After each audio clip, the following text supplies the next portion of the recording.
God Almighty, who was and is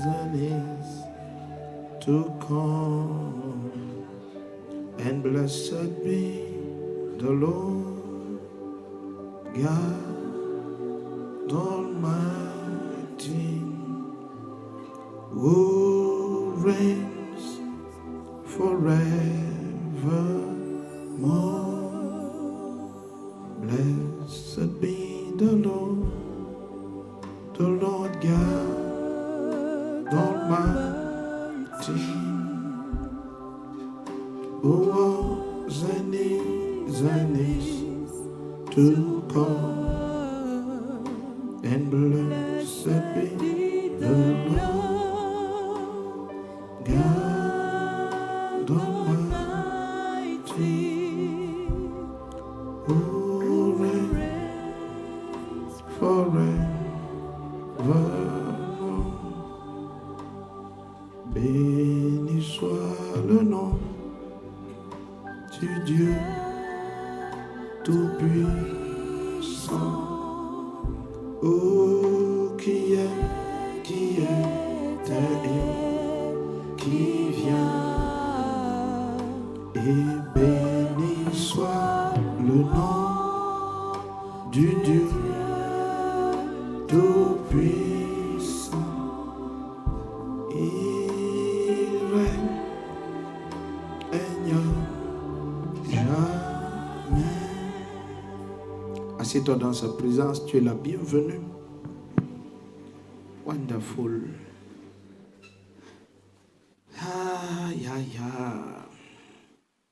Quand on arrive au dernier jour, on a l'impression que tout est passé trop vite. Amen. Mais si tu es chargé de grâce, dis un amen comme le tonnerre. Et je continue à prier que tous les messages soient disponibles pour être dès aujourd'hui. Peut-être c'est déjà le cas, je ne sais pas. Pour être dès aujourd'hui joué sur Revival Channel et posté sur nos pages. Amen. Sur les réseaux sociaux pour que tout le monde puisse non seulement télécharger ou même alors écouter, réécouter. Amen. Je te promets, le Seigneur nous a dit beaucoup de choses. Amen. Et ça peut te paraître étrange, mais moi-même, j'ai été énormément édifié. Si tu dis Amen, ta vie va changer. La parole du Seigneur dit, lorsqu'ils étaient en chemin, Jésus leur a posé la question. Parce que le Seigneur connaît que ce sont des réponses qui mettent fin à la confusion. Il y a des confusions qui demeurent dans certains domaines de ta vie jusqu'à ce que tu aies l'humilité et ou l'audace de poser une question. Parfois, il y a des questions qu'il faut poser. Amen. Lorsqu'on parle de Daniel, on dit que Daniel avait la capacité de répondre aux questions difficiles. Et je te promets, si on savait qu'il avait cette capacité, ça veut dire que des gens posaient des questions. Amen. Tu ne vas jamais savoir que quelqu'un a la capacité de résoudre des questions difficiles si des questions ne sont pas posées. Et chaque fois qu'une question est posée, c'est une ignorance qui est supprimée. Ton amen n'est pas clair. Parfois, les gens restent ignorants longtemps parce qu'ils ne savent pas que pour toute confusion qu'ils ont, la solution se trouve en Jésus-Christ. Il est la totalité de la sagesse. Amen, amen. Et Christ s'est aussi fait pour nous sagesse. Et l'Esprit de Dieu est aussi l'Esprit de sagesse. Dis un amen puissant. Donc, je prie pour toi, au nom puissant du Seigneur Jésus-Christ, que pendant cette matinée, que le Seigneur, par son esprit, te donne de poser poser les vraies questions qui vont changer ta vie. Nous voulons avoir un temps de questions-réponses. Amen. Et nous ne limitons pas le champ des questions. Les questions peuvent être posées sur tous les domaines. Dis un amen puissant. Donc, il n'y a pas que les questions, c'est dans ce domaine, ce n'est pas dans... Non, il n'y a pas de limite. Amen. Mais, pose seulement des questions qui vont produire des transformations et te donner des solutions. Dis amen. Imagine, tu poses une question du genre, pourquoi ces choses-ci sont bleues et il y a du blanc? Bah, ça n'a pas d'intérêt. Amen. Et te promets, la réponse sera, ça n'a pas d'intérêt. Amen. Ça pouvait être fait n'importe quoi. Alléluia. Donc, posons des questions qui, lorsque la réponse est donnée, nous illuminent. Amen. Et c'est normal qu'on donne la priorité, c'est normal qu'on donne la priorité à ceux qui viennent des autres villes, qu'on défavorise un peu le siège dans les questions. Amen. Ce qui est normal. Amen. Le siège, nous sommes ensemble, on a des sessions de questions-réponses très fréquemment, donc pour nous, il n'y a pas de stress. Amen. Donc, supportez qu'on donne l'avantage à ceux qui viennent des autres villes, des autres pays. Amen. Mais je te supplie, pose des questions qui vont, si je peux avoir un bon volume, pose des questions qui vont, lorsque la réponse est donnée, complètement t'illuminer. C'est-à-dire mettre fin à une confusion dans un domaine de façon radicale. Si tu es là, dis un amen puissant. Et n'aie jamais l'impression qu'une question est ridicule. Si elle est ridicule, pourquoi il y a une confusion dans ta vie? Dans tout domaine où il y a la confusion, pose la question. Si vous êtes là, dites amen. Vous savez, le Seigneur dit par la bouche de Salomon que la guerre est gagnée par une multitude de conseillers. Il y a des moments, une confusion dure parce qu'on n'a pas eu l'audace de poser une question. Il y a des moments où quand la réponse t'est donnée, tu dis, waouh, c'est pas possible. Pourquoi alors mon problème a duré toutes ces années? Parfois, c'est parce que tu n'as pas osé poser la question. Dis amen. Vous savez, quand un enfant est coincé dans un problème, tu peux être coincé à vie. Lorsque, par exemple, tu répètes des enfants, je vais prendre quelque chose que je connais, peut-être les mathématiques ou les physiques, et puis l'enfant est bloqué devant un problème. En fait, s'il n'a pas la formule qui résout, il peut rester là toute sa vie. Amen. Il peut rester là toute sa vie. Donc, et il ne peut pas raisonner jusqu'à réinventer la physique. Ce qu'il cherche et qui le bloque a déjà été inventé. Ça existe déjà. Donc parfois, ce qui nous bloque, c'est juste que il faut quelqu'un qui est dans la classe d'après et qui vient te dire ce qui dénoue le problème que tu as dans la classe d'avant. Et puis tu peux caler là pendant des jours. Mais je t'ai dit, le drame avec la vie, c'est que tous les problèmes que nous avons sur terre sont des questions d'identité. En fait, le problème te demande qui es-tu. Et si tu peux clairement révéler au problème la taille que tu as, tu résous et tu passes. Est-ce qu'on est ensemble? Je prends un exemple. Ce n'est pas pour orienter les questions, c'est juste pour dire quelque chose. Vous voyez, il y a des foyers où pendant 10 ans, 15, 20 ans, ils ont les problèmes.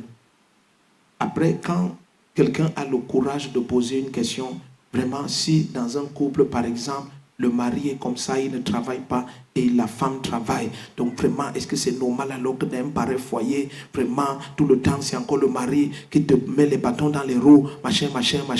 En fait, il n'y a pas de problème dans ce foyer. Il y a une limite de connaissance de la part des deux. Vous savez, parfois nous vivons nos vies pas selon le standard de Jésus-Christ. Inconsciemment, très souvent, nous la vivons selon le standard du monde. Et tu vois, c'est la conception de chef selon le monde qui a fait que plusieurs sentent que dans le foyer, c'est l'homme qui doit gagner plus d'argent. Est-ce que tu es ici ou tu es parti? D'autres même vont jusqu'à dire l'homme doit avoir plus de diplômes. Amen. Des choses étranges, je ne sais pas où les gens ont pris ça, mais tu vois, ils pensent que la supériorité est charnelle. Donc ça fait que ses références, c'est la chair. Donc il se sent diminué et humilié dès lors que sa femme est financièrement plus nantie que lui. C'est une erreur. Et du côté de la femme, c'est aussi une erreur de faire croire au mari que les ressources que tu as, c'est pour toi. Amen. Parce que si on comprend ce que c'est que le couple d'après Dieu, c'est que deux personnes deviennent une seule chair. À moins qu'il n'y a pas eu une méditation pour que vous compreniez que il n'y a plus Marcelin et Marceline. Non. Les deux sont devenus une seule chair. Maintenant, on ne peut pas être une seule chair, mais on est des agents séparés. On est des diplômes séparés. Donc ça fait que lorsque, par exemple, je découvre que, suivez ce que je vous dis, je découvre que mon mari a une limite dans son intellect. Avec humilité, soumission et amour, je l'amène à désirer la connaissance. Mais ça, c'est la maturité qui fait ça. Tu vois, si à chaque fois je veux l'humilier, oh tais-toi, tu connais quoi? Quand nous qui avons un doctorat, nous parlons. C'est ta propre chair que tu humilies. Vous savez, quand Jésus parle du mariage, il dit, si par exemple tu prends de l'aiguille et tu méprises ton doigt, tu mets l'aiguille dans ton doigt, parce que ce n'est que le doigt, tout le corps aura la fièvre. Il n'y a aucun organe isolé sur le corps. Si on tire ta paupière très fort et ça laisse un trou ou une goutte de sang qui coule, ça peut enfler l'œil et te donner le palu. Et réveiller la typhoïde. Mais c'est un sourcil. Est-ce qu'on est ensemble ici? Aussi simple que l'ongle paraît, si elle est mal coupée, tranchée, tu peux dormir à l'hôpital 2 mois. Donc, quand, vous savez, souvent les problèmes qu'on a, on pense que c'est des problèmes. C'est parce que nos standards, souvent, c'est le monde qui nous les a donnés. Et quand c'est le monde qui définit ton style de vie, tu seras choqué d'être un enfant de Dieu, mais tu ne vois pas le repos de Dieu. Parce que tu as les mauvaises références. Amen. Donc, je n'ai pas dit ça pour que toutes les questions partent sur le foyer. Je vous supplie au nom puissant du Seigneur Jésus-Christ. Si tu as une question sur le foyer, visionne tous nos messages. C'est sur YouTube, Facebook, toutes les pages. Il y en a tellement. Amen. Donc, ce n'est pas ça que je veux faire. Je pouvais même parler des oranges et des safoutes. Amen. Donc, les pasteurs vont prendre les micros pour qu'on essaye. Prenez les micros. Prenez les micros. C'est ça que j'en ai dit et je répète. Que tous les pasteurs prennent les micros. Et soyons dans la salle. Ceux qui ont des questions, ne vous gênez pas de lever la main et prendre. On va donner la priorité uniquement à ceux qui viennent des autres villes. Ah, c'est parti. Ok, nous suivons ta question. Si tu te présentes, Dieu va te bénir. Tu nous dis de quelle ville et quelle assemblée tu viens, ou centre d'implantation, ainsi de suite. Ça va être glorieux. Merci, papa. Je m'appelle Dimitri Ekani, le conducteur du centre d'implantation de Nanga et Boko. C'est parfait. Oui, ma question est au niveau de la transfusion sanguine. Oui, j'ai un bien-aimé à l'assemblée, au centre d'implantation qui avait subi une opération. Oui. Alors, est-ce qu'on peut avoir quelque chose de meilleur sur le son? Oui. Alors, après son opération, il a commencé à avoir les attaques spirituelles. Oui. Bon, c'est selon ce qu'il m'avait fait comme rapport. Oui. En fonction des lumières qu'il avait au sujet de la transfusion sanguine. En fonction des lumières qu'il avait sur la transfusion sanguine. Oh, ta question, c'est trop bien. Oui. Alors, il dit qu'il avait les couches de nuit, il avait des visions du genre, il fait des choses qui ne sont pas bien. Oui. Alors, je me pose la question de savoir si, comme selon certains enseignements, les esprits pourchassent le sang. Oui. Est-ce que c'est possible que quelqu'un qui t'a donné son sang, les puissances, les autorités, les esprits qui pourchassent sa famille, puissent aussi t'attaquer toi qui reçois son sang? Quoi qu'il soit vraiment déclaré pur selon la médecine. Est-ce que c'est possible que les autels qui pourchassent sa vie pourchassent aussi celui qui a reçu la transfusion sanguine? Amen. En fait, la question aussi est trop bien, mais elle est trop simple. Elle est trop simple. Vous savez, dans l'église, nous souffrons beaucoup parce que parfois, nous les pasteurs qui enseignons, nous-mêmes, nous sommes parfois de gros ignorants.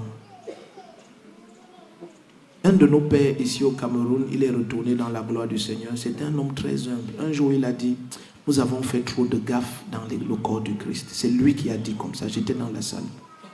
Et il a dit, Dieu lui a dit qu'il rentre. Mais il veut se confesser. Il a dit, on a fait trop de gaffes. Mais il a dit, je reconnais qu'on a fait des gaffes parce qu'on était trop ignorants. Oui, il était très ignorant. Vous savez, je parle sous l'autorité de ma fille, par exemple, qui est cancérologue et tout ça. Le sang vient d'une structuration qui est dans la moelle épinière, c'est ça? Moelle osseuse, voilà. Le sang vient d'une structuration qui est dans la moelle osseuse. Tant qu'on ne t'a pas fait une greffe de la moelle osseuse, on n'a pas changé ton sang. Vous savez, si je puise de l'eau dans une rivière, je verse dans une autre, je n'ai pas changé l'eau de la rivière où j'ai versé de l'eau là. La prochaine structuration qui va reproduire le sang à partir des moelles osseuses balaie tout ce qui a été placé là. Ça c'est dingue. Deux, nous sommes en Christ. Tu sais bien, mais je vais te choquer. J'aurais préféré qu'un enfant de Dieu se lève un jour et il me dise que pourquoi on boit le lait de vache. Parce que ce que tu ne sais pas, c'est que le lait de la vache et son sang ont les mêmes constituantes.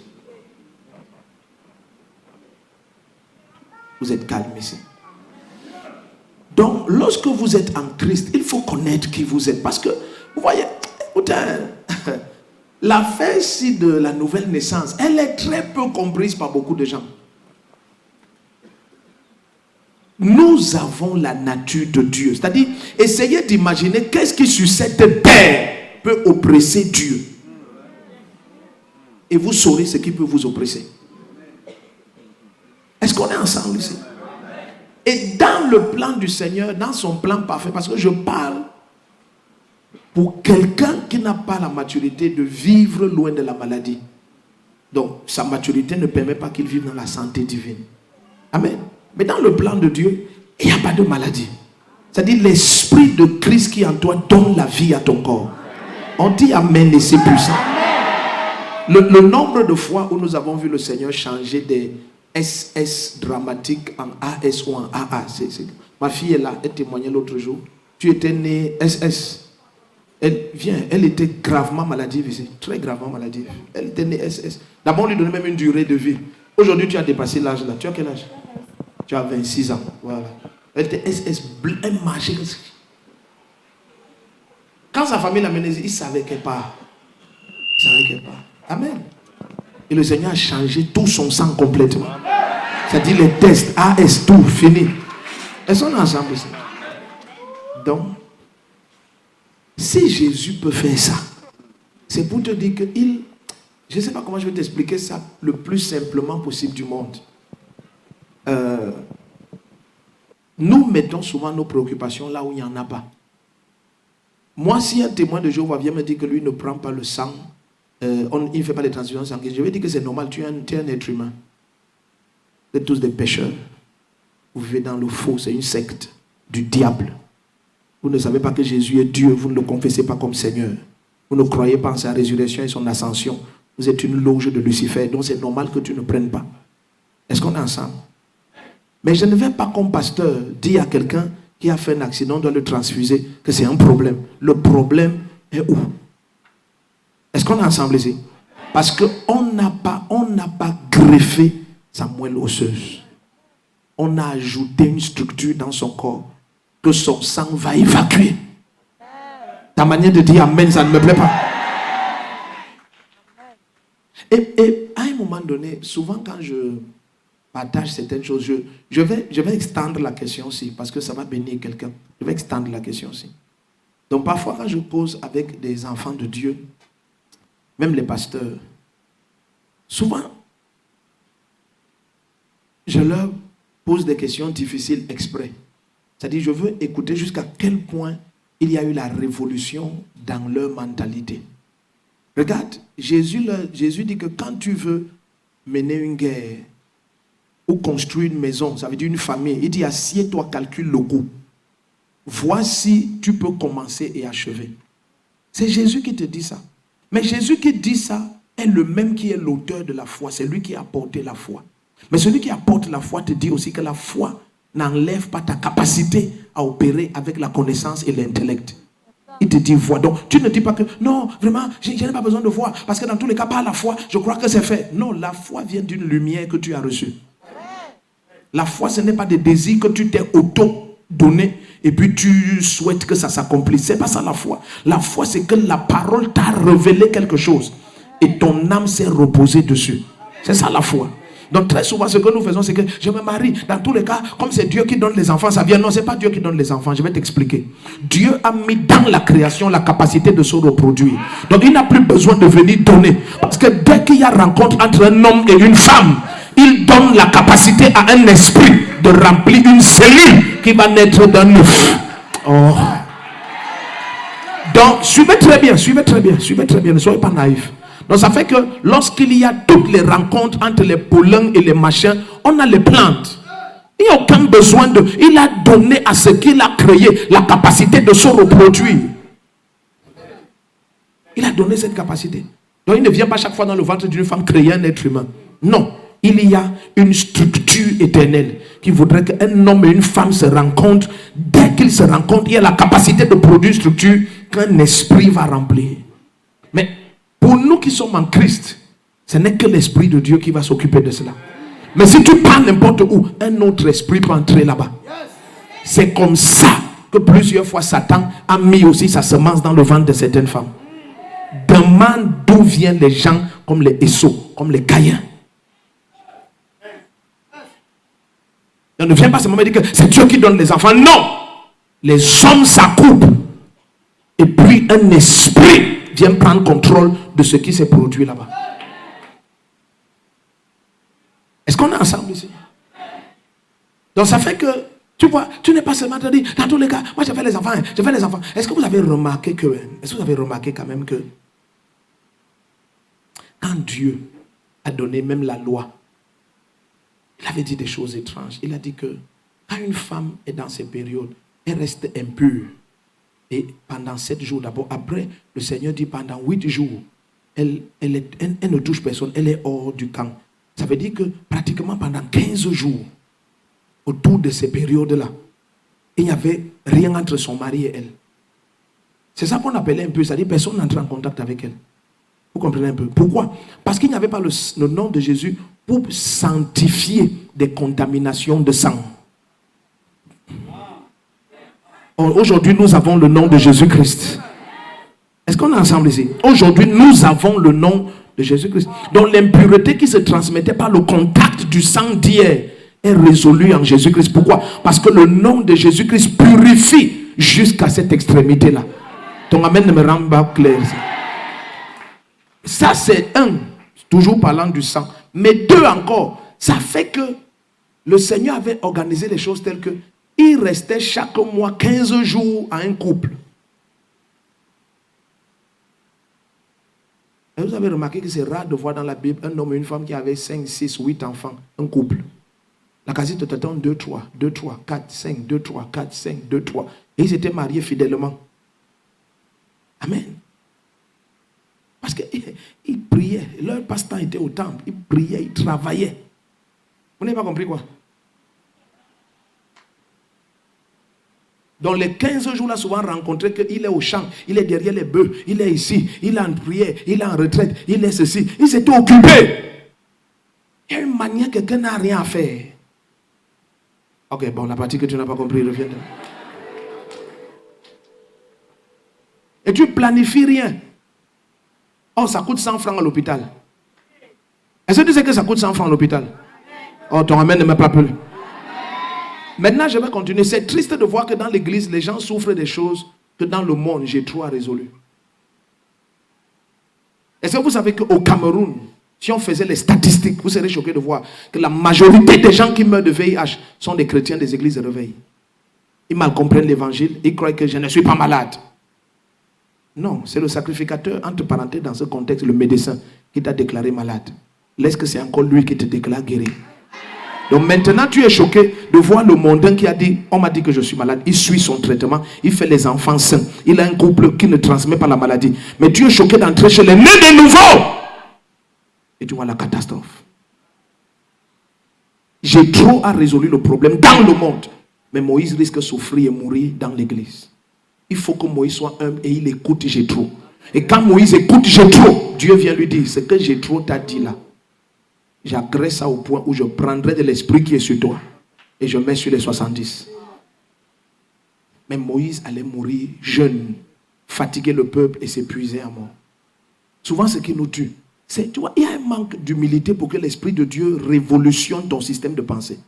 Écoutez, vous savez ce que je suis en train de partager? Quand tu as cru dans un genre d'église où on t'enseigne le contraire de ce que je dis, même ce que je dis là, tu combats ça. Mais combat, you will suffer sur cette terre. Tu vas souffrir. Dans tous les cas, Dieu fera, Dieu fera. Attends, je t'explique les enfants. Les enfants ont l'identité et la carte, comment je vais dire ça, psychologique de ta saison et de ta phase dans laquelle tu les as conçus. Donc tu peux être le même père. Tu as 8 enfants et tu as 2 qui ne vont jamais croire. Parce que soit c'est à un moment où tu étais dans des loges mystiques que tu as conçu l'enfant là, tu t'es repenti après. Ce gars ne vient pas de Dieu. Mais c'est ton fils. Pour les hommes, l'acte de naissance prouve que c'est ton enfant. C'est pour ça que Dieu n'a jamais compté Ismaël. Il dit à Abraham, donne-moi ton fils, ton unique. Pour Dieu, Ismaël, il ne sait pas d'où il sort. Il ne peut pas hériter du royaume. Il peut avoir des héritages sur la terre, mais il n'a rien au ciel. Tu sais où tu l'as ramassé. Et vous êtes dans la même maison. Donc ne crois pas que les enfants sont tes enfants parce que tu as fabriqué avec ta femme. Ça peut être même père, même mère. Mais dans quelle phase tu étais? Certains sont dans une phase de leur vie, ils passent le temps à escroquer les gens. Il va se repentir après. Mais l'enfant, ce qu'il a conçu, c'est sous une grâce démoniaque d'escroquerie. Il va sortir avec ce problème d'escroquerie. Il y a son frère qui va naître 5 ans, 8 ans plus tard, qui n'aura jamais ce problème. Après, tu vas faire comme si tu ne connais pas d'où sort le caractère de l'enfant. C'est une phase de ta vie que l'enfant est en train de continuer. Ouais, ne me faites pas entrer dans un autre enseignement. Donc faites attention quand vous croyez que, parce que si vous avez 6 enfants que vous avez conçus sur 23 ans, souvenez-vous de l'état de votre âme en 23 ans. Vous allez voir ça dans les 6 enfants, un à un.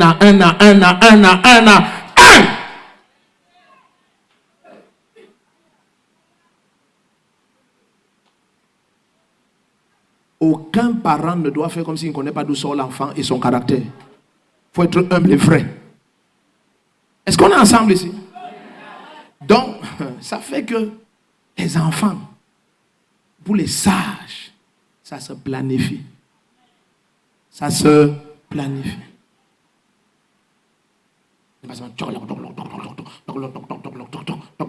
22 ans de mariage, 36 enfants. Comme Dieu donne, comme Dieu donne. Quel Dieu? Tu as vu là où? Tu le mets dans quoi là? 36. Et tu le vois en route, il marche, il parle seul. 36 enfants, même si tu es DG de quoi, ça va donner. Tu parles seul en route.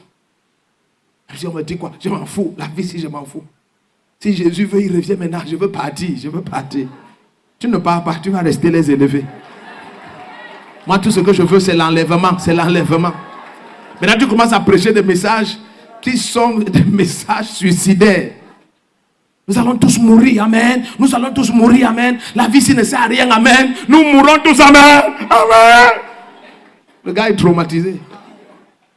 La transi bouche derrière. Et souvent, les transis, il a des mangeurs.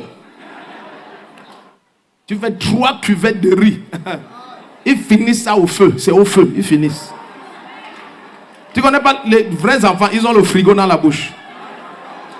Mais comme ça. You feel it. Tu demandes que les enfants ils sont d'où? Tu les as tous nés dans la phase tototique quand tu étais toto. Ils sont calés là.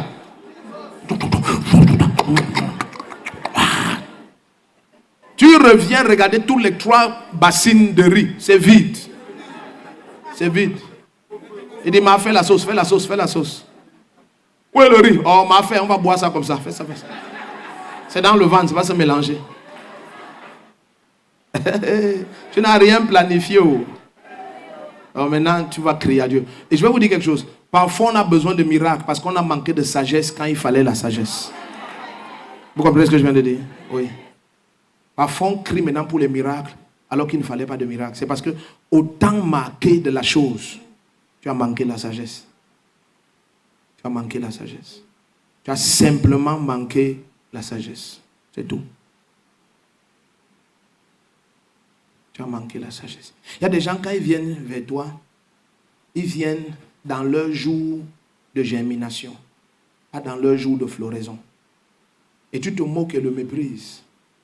Et tu restes célibataire. Tu le revois 15 ans plus tard dans sa floraison. Un très bel homme, très riche, très élégant. Tu regrettes de l'avoir méprisé il y a 15 ans, mais c'est trop tard. Tu continues à chercher le mariage. Tu vas attendre notre cycle. Parce que pour que Dieu te renvoie une pareille grâce, il faut attendre. Tu as raté le temps de ta visitation.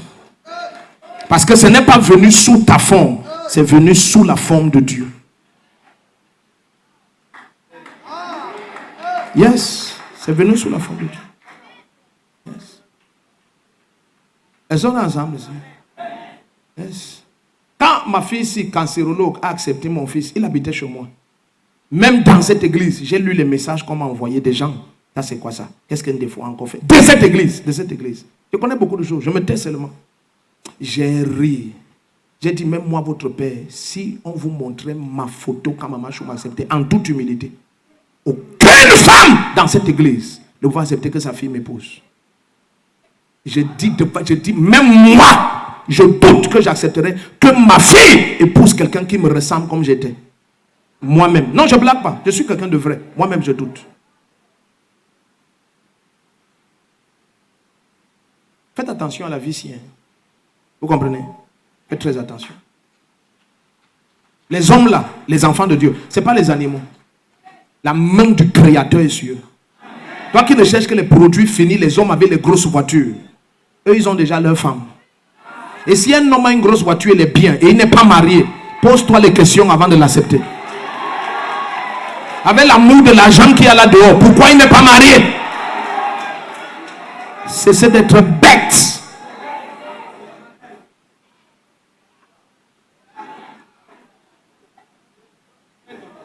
C'est ici que les jeunes frères célibataires devaient se lever et crier Amen. Je suis en train de vous aider. Oh. Tu es béni. Ta question nous a amené loin. Deuxième question. Bonjour papa. Bon, Moi, oui. c'est Maman Nadège de la communauté missionnaire de Réveil, Assemblée PK13. Oui. J'aimerais poser une question par rapport à la chambre haute et aux pensées. La Parce chambre que haute, c'est quoi? quand tu vas rencontrer le Seigneur. Ok. Bon, Et tu as appris ça où dans la Bible, la chambre haute? Non, je veux comprendre. Ce n'est pas pour l'embrouiller. Oui. Parce que ne prenez pas des thèmes pour les prendre. Il faut avoir les références bibliques. Amen. Oui, la chambre haute, tu as appris ça où? J'ai pris dans la référence où Jésus nous dit d'aller. Quand on veut chercher le Seigneur, tu dois aller le rencontrer dans la chambre haute. Non, c'est pas là-bas qu'il faut prendre ça. Tu peux prendre la chambre haute quand, dans Actes des Apôtres, ils étaient tous rassemblés en un lieu. Et ils priaient. Amen. Tu vois un peu. Ça veut dire que tu as seulement écouté un message quelque part. Amen. Et peut-être c'est le pasteur que tu as écouté son message qui doit répondre à ta question. Amen. Oui. Parce qu'il y a des thèmes que quand vous utilisez, ça me montre que vous n'êtes pas fidèle à nos messages. Vous écoutez autre chose. Amen. Parce que la chambre haute, ça veut dire quoi? Dieu se trouve partout. Hein. Amen. Vous comprenez un peu? C'est-à-dire quand je vois certains pasteurs, oh, je m'avais cherché Dieu sur la montagne. Non, il est Dieu de la montagne et de la vallée. Même dans l'Ancien Testament, il a dit, je ne suis pas Dieu de la montagne. Amen. Je suis Dieu de la montagne. Il est partout. Amen. Sa gloire remplit la terre. Amen. C'est qu'il monte faire le spectacle sur les montagnes et il se filme, il pose. Tu cherches Dieu et tu as le temps de prendre les selfies. Amen. Non, enferme-toi dans ta chambre. Amen. Dieu voit dans le lieu secret. Amen. À part chambre haute, j'aurais aimé que tu me dises le lieu secret. Le lieu secret. Voilà, Amen. continue Amen, ta question. papa. Oui, dans le lieu secret. Oui. Donc, quand j'entre en méditation, Oui. oui, et quand je fais appel à l'Esprit de Dieu, quand je commence la méditation, il y a les pensées. Donc, les pensées qui surviennent. Donc, quand je veux aller en profondeur, c'est comme une barrière. Parce que quand je réussis à transcender ça, à traverser, je ressens vraiment une puissance. Mais j'aimerais vraiment... La question est du genre, comment dominer la distraction des pensées. Amen, papa. Amen. Amen. Amen. Amen. D'accord. Mais pour ceux qui suivent nos enseignements, ils ont déjà la réponse. Je vous ai dit que c'est pour ça que Dieu nous donne deux âmes. La première, c'est l'âme de ta langue. Tu vois, c'est la langue qui conduit tout le corps et qui dicte l'orientation même de ton âme. Donc quand tu pries et tu découvres que tes pensées vont dans tous les sens, commence, soit tu pries en langue très fort. Je dis bien très fort. Tu vas découvrir que la prière en langue, parce qu'elle jaillit de ton esprit et elle donne de la force à ton esprit, elle va commencer à neutraliser tout, quel que soit le genre de pensée. Tu vas découvrir que c'est neutralisé, ça ne parvient plus à s'exprimer. Si tu n'es donc pas déjà rempli du Saint-Esprit, commence à parler la parole très fort. C'est ça qu'on appelle méditer. Quand on dit méditer là, ce n'est pas tu ne parles pas. Non. Au premier stade de la méditation, tu parles la parole. Donc le mot agar, méditer, veut dire les trois choses. La première chose, ça veut dire c'est parler la parole. Avant que ça ne devienne penser la parole, c'est d'abord parler la parole. Donc tu commences à parler la parole. C'est-à-dire tu la confesses, tes lèvres confessent la parole. Tu commences donc, ça focalise ton âme. Pourquoi? Parce que, je vous ai dit un jour par l'Esprit du Seigneur que dans l'esprit, notre identité, ce sont nos pensées.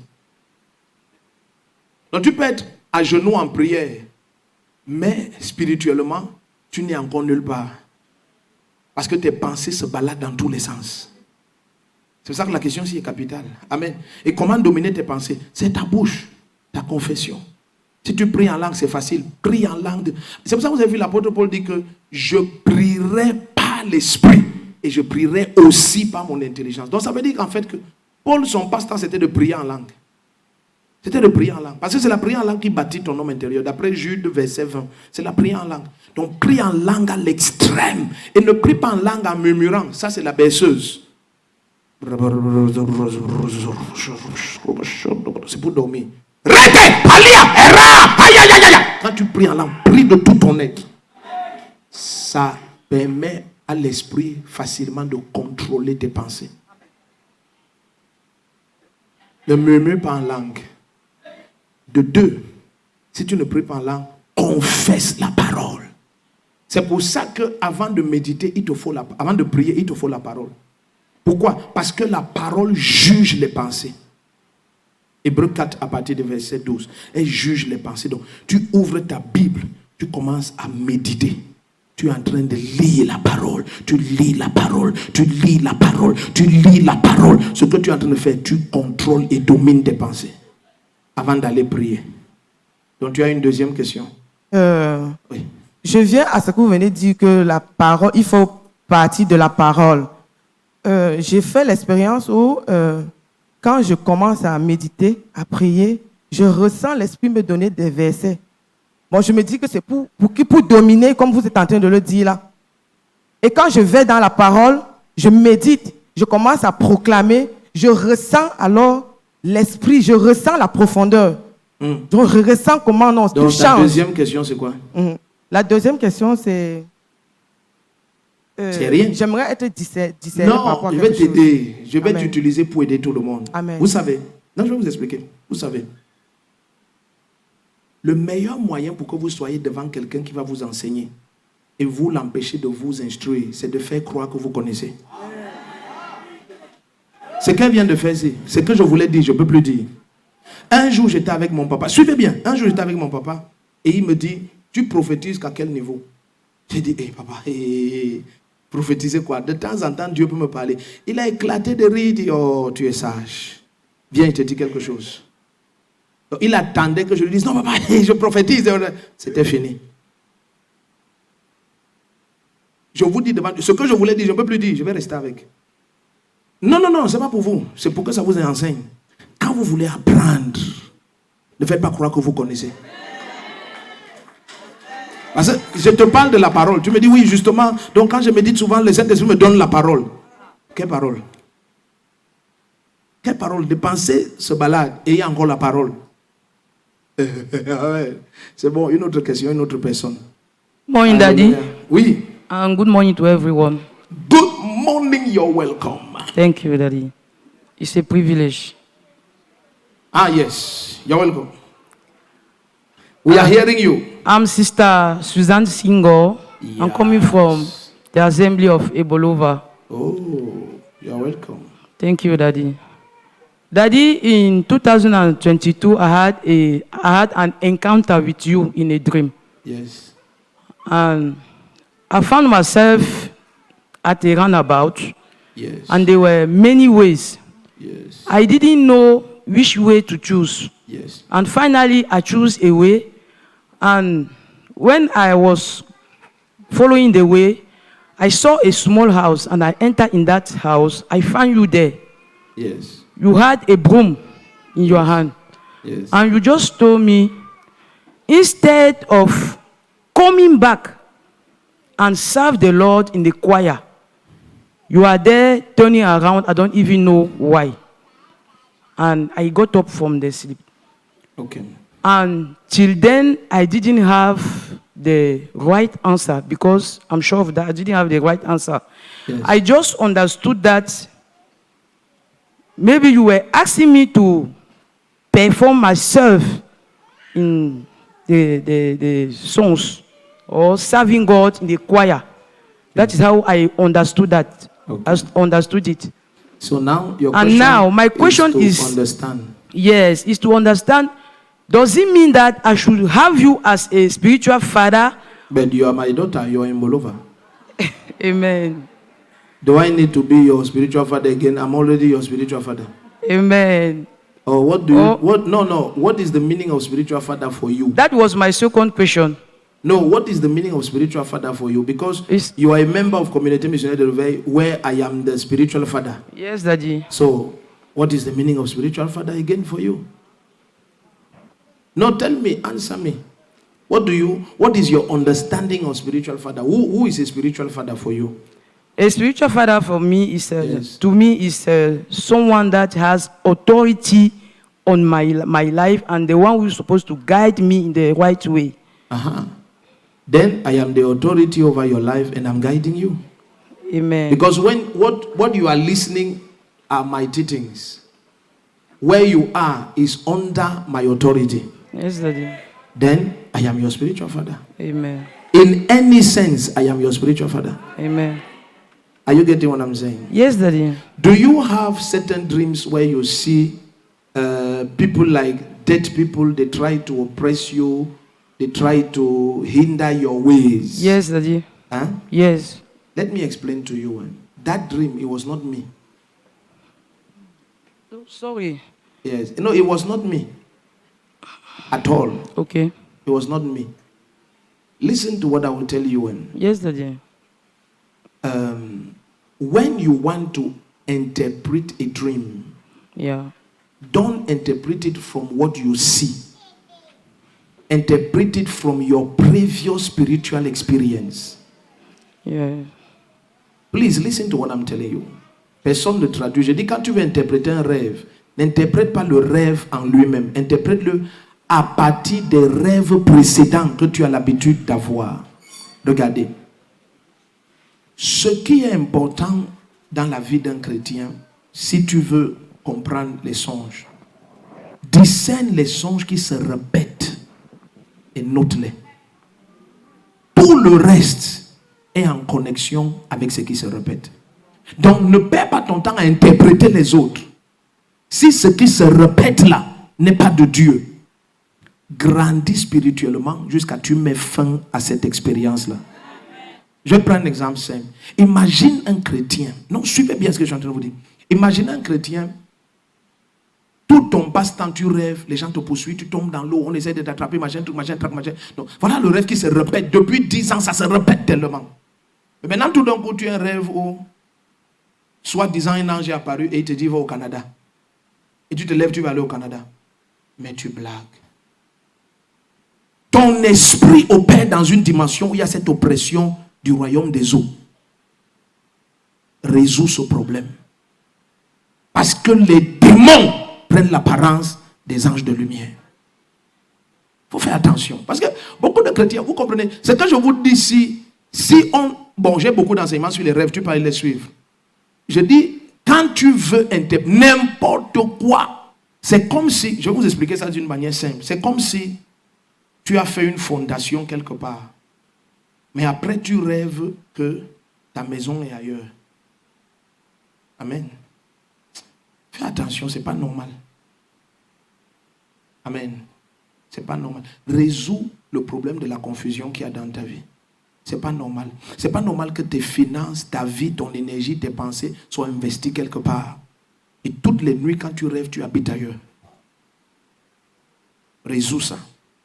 Donc imagine quelqu'un... Et Dieu a voulu même montrer à la bien-aimée que ça n'a rien à voir avec moi. Pourquoi? Parce que je ne peux pas habiter dans un lieu encastré. Et je ne peux pas tenir un balai en main. Ça, c'est les choses de la chaufferie traditionnelle. Ça veut dire que dans l'âme, il y a encore des mixtures. Et il y a encore des présences. C'est tout. Amen. Et ça, c'est dingue. C'est comme ça qu'on interprète. Suivez bien. 1, 2. Quel est ton désir toi-même? Parce qu'il y a des gens qui aiment contrôler. Et c'est le désir de contrôler qui va produire les rêves là. Pour nourrir ton désir de contrôler. Donc, tu vois quelqu'un qui va te dire que non, moi, je ne parle plus d'elle, j'utilise ce que quelqu'un pose comme question pour parler à tout le monde. Maintenant, quelqu'un va te dire que non, vraiment, j'ai eu des songes où je vois papa et maman chou m'ont donné et je ne comprends pas ce que ça veut dire. Il y a une ordination que tu cherches que nous, on ne peut pas te donner. Parce que c'est un rêve. C'est juste ton désir de contrôler qui a produit ça. Ça n'a rien à voir avec Dieu. Vous comprenez un peu? C'est-à-dire, ne soyez pas le genre de chrétien qui croit que les rêves ont un sens biblique. Non. Tu peux rêver qu'on te donne l'argent. Ça veut dire que bientôt Satan va te tuer. On n'interprète pas les rêves littéralement. Ce n'est pas ce que tu as vu qui a été dit. C'est ce que ton âme est focalisée dessus qui a transformé ça comme ça. Est-ce qu'on est ensemble ici? Ce que je vous partage ici, mais beaucoup de chrétiens dans les églises de réveil, leur mort, ils vivent par les rêves. La Bible, ils ne méditent pas. Prier, ils ne prient pas. Être soumis à leur berger, ils ne le sont pas. Voilà les 3 moyens par lesquels Dieu te guide. C'est pour ça. Vous savez comment on appelle le pasteur les bergers des âmes? Pourquoi on l'appelle le pasteur les bergers des âmes? Ça veut dire que c'est lui qui a la responsabilité d'interpréter ce que tu vois. C'est lui.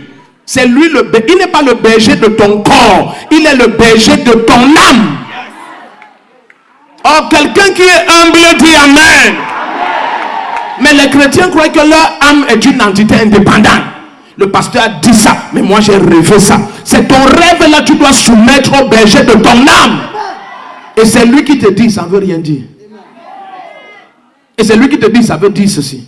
Et c'est ce qu'il te dit qui est. Parce que c'est lui qui va rendre compte à Dieu de ton âme. Ouais, les gens s'ils ne sont plus dans cette salle. Il n'est pas le berger de ton corps, c'est le berger de ton âme. Combien de fois on a vu, même dans nos milieux comme des gens aller se marier, nous savons qu'ils vont souffrir, mais ils ne veulent pas vous écouter.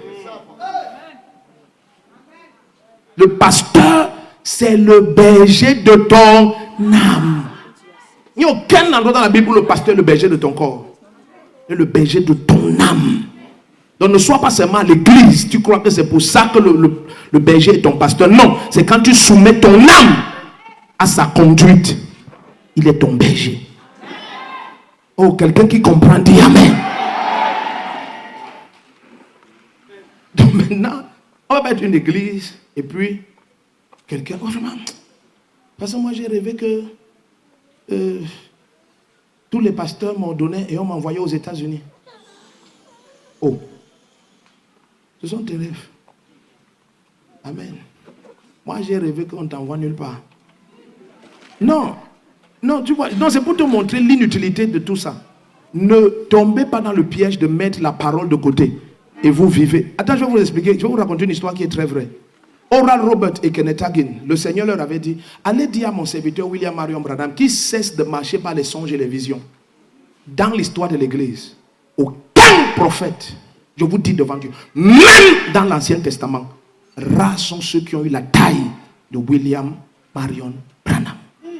Je vous dis devant Dieu. Son ministère prophétique jusqu'à ce matin, ça fait très peur. Mais bien aimé, il s'était éloigné de la parole. Oral Robert et Kenneth Hagin ont été envoyés par le Seigneur, lui dit, retourne dans la parole. Sinon, tu vas mourir. Il les a méprisés. C'est sur livre, ce que je raconte. Il les a méprisés. Il est mort par accident de voiture. Un prophète de cette taille-là. Parce qu'il s'est éloigné de la parole. Toi, tu n'es pas William Marion Branham. Quand je dis Marion Branham, je parle de quelqu'un que les journalistes de l'époque aux États-Unis l'ont appelé pour l'humilier. Pour le coincer et l'humilier. La photo est au Congrès américain. C'est la seule photo terrestre d'un ange. Un ange est apparu physiquement avec ses deux mains sur les épaules de Marion Branham devant tout le monde. Les journalistes ont eu la frayeur de leur existence. Branham, quelqu'un voulait se moquer de lui. Et il riait. Bien aimé. Je raconte des histoires authentiques avec les preuves. La maison du monsieur, la terre s'est ouverte. La maison est entrée. La terre s'est refermée. Avec le monsieur, sa femme et tous ses enfants, net comme dans la Bible. L'endroit là aux États-Unis, personne n'a jamais construit là-bas. C'est là comme ça jusqu'à aujourd'hui. C'est le genre d'homme que c'était. Parfois il prêchait. On appelle les pompiers. Autour de sa tête, il y a un feu physique qui est là en permanence. Et il s'éloignait de la parole. Il ne lisait plus la Bible. C'était fini. Bien aimé, faites attention. Hein. Vous comprenez un peu? La parole ici, c'est là où l'Éternel, le Dieu Tout-Puissant, c'est là où il a ses regards. Il dit, si vous demeurez dans ma parole, vous êtes vraiment, pas si vous demeurez dans les rêves, si vous demeurez dans ma parole, vous êtes vraiment mes disciples. Donc qu'est-ce qu'un vrai disciple fait? Il demeure dans il demeure dans Et qu'est-ce que la parole dit? Ton berger, ton pasteur est le berger de ton âme. Voilà la parole.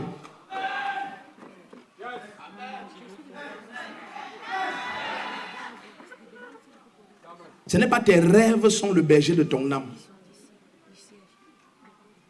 Là, comment les chrétiens, mon Dieu. C'est quand tu es dans les églises de réveil, tu vois les gens s'égarer. J'ai dit authentique, il s'égare. Parce qu'il a l'orgueil de croire qu'il connaît.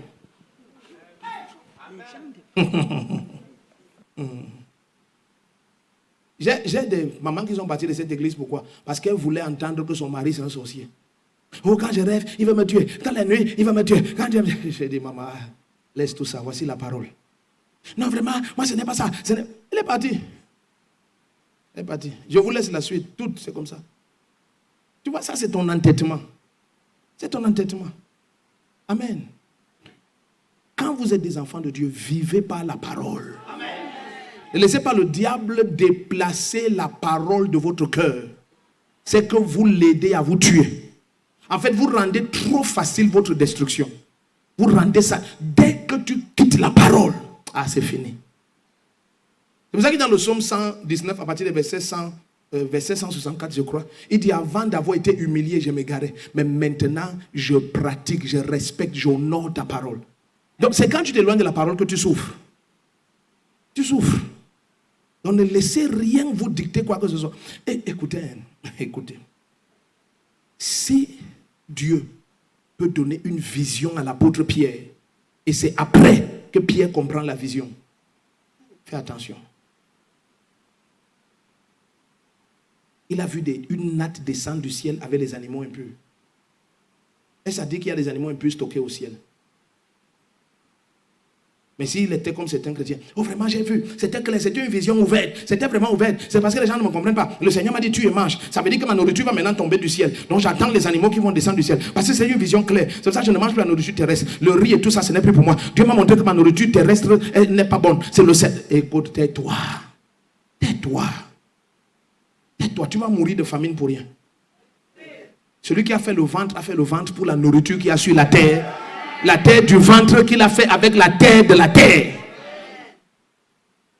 Gloire à Dieu, c'est quand Pierre entre, je connais, il voit ce qui se passe. C'est là où il a compris. Il n'y a pas de natte avec les animaux impurs au ciel. C'est un symbole de communion spirituelle avec les nations qui ne sont pas juives. Ça, c'était une vision ouverte, même pas un songe. Pour songe, alors, le songe dépend des nombreux soucis de ton... C'est pas ce qu'on dit. Les nombreux songes viennent des nombreux soucis du cœur, de l'âme. Essaye d'imaginer l'état de ton âme. Si tu as autant de rancune dans ton cœur, comment tu vas faire pour ne pas rêver que les gens te pourchassent? Ou tu bagarres avec les gens? Et comment tu te réveilles? Tu refuses d'accepter que dans ton cœur, il y a autant de rancune. Mais tu veux croire à un songe où les gens t'attaquent et te pourchassent. Et tu conclus que le frère tel et la soeur telle m'attaquent. Personne ne t'attaque. Il y a trop de bagarre dans ton âme. La bagarre a produit des images. Ton amen ne me plaît pas. C'est pour ça que l'apôtre Paul dit ne permets même pas que ta colère t'amène sur le lit. Que le soleil ne se couche pas avec la colère dans ton âme. Tu risques de rêver même que ton enfant veut te tuer. Est-ce qu'on est ensemble ici? Un jour, un de mes fils, je crois que j'avais dit à pasteur Claudine de le suivre. Il disait qu'il a rencontré Jésus au fond de l'eau. Et c'est comme ça qu'il a commencé le ministère. Aujourd'hui, la confusion est... Un temps, il a fui au Cameroun, et puis il est revenu, il a refermé l'église, il a ouvert, il fait les pratiques maraboutiques, machin. Alors un jour, je l'ai appelé, je lui pose une question. Je lui dis, est-ce que tes parents sont des marabouts? Il me dit, oui, ma maman. J'ai dit, ah, c'est tout. Pas qu'elle était, elle est, comme on parle. J'ai dit, c'est tout, c'est l'esprit là. Quel est ce Jésus qui habite au fond de l'océan? Et j'ai vu Jésus au fond de l'océan, et il m'a donné une fourmi, et il m'a dit qu'à partir de maintenant, tu parles de quel Jésus? Il m'a dit, je suis le Seigneur, je suis le roi des rois. Il dit, n'importe quel esprit sous l'eau peut te dire qu'il aime l'étoile brillante du matin. Ça veut dire Lucifer. Lucifer veut dire étoile brillante du matin.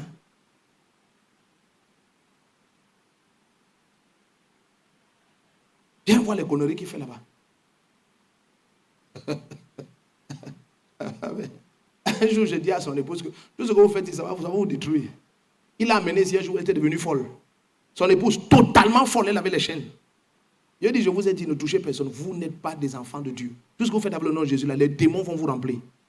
Folle alliée, folle alliée.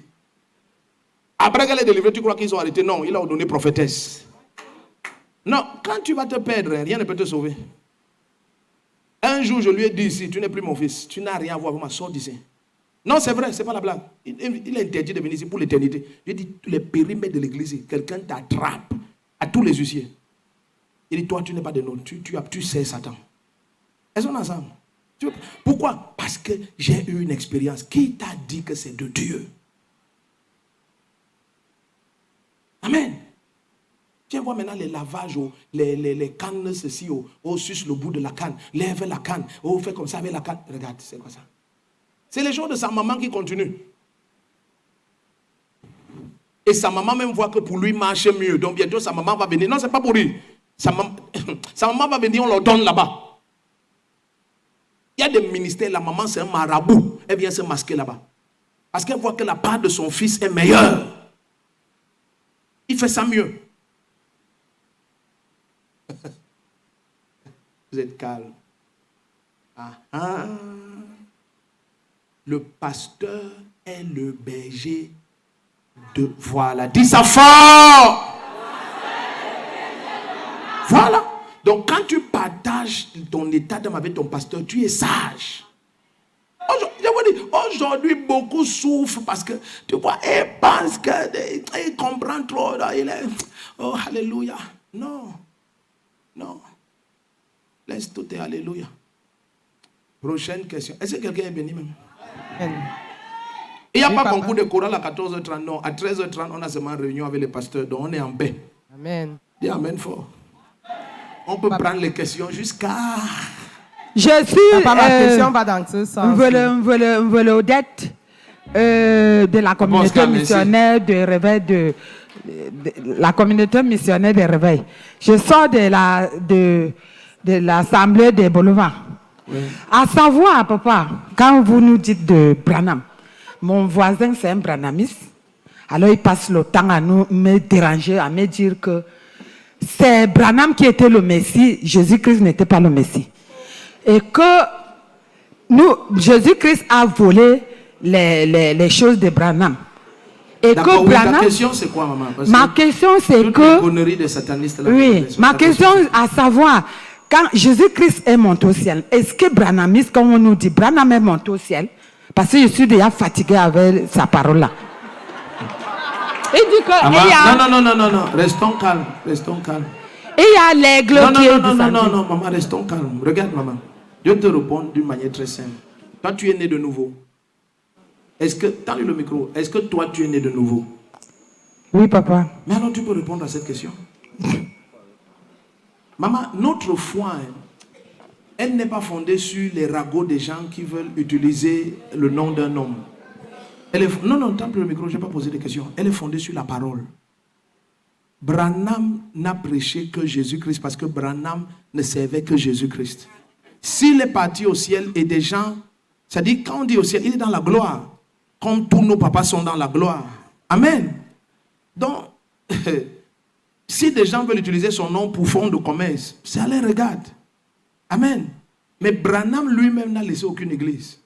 Parce que même le groupe qu'il avait, à cause du fait qu'il ne s'occupait pas des finances, ça c'est l'histoire de Branham, authentique. Les impôts ont scellé la salle parce que problème d'argent et tout le groupe a disparu.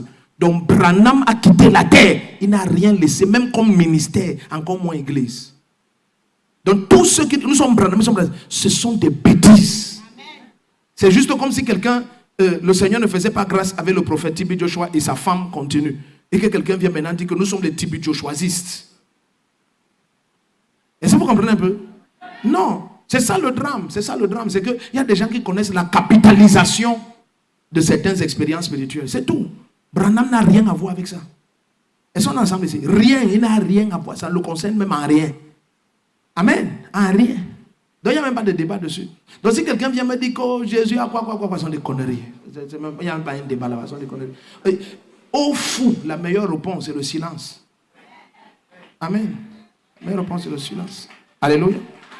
La meilleure réponse, c'est le silence. De peur qu'il ne se croit intelligent. Imagine quelqu'un, tu t'assois avec lui et il est malade mental.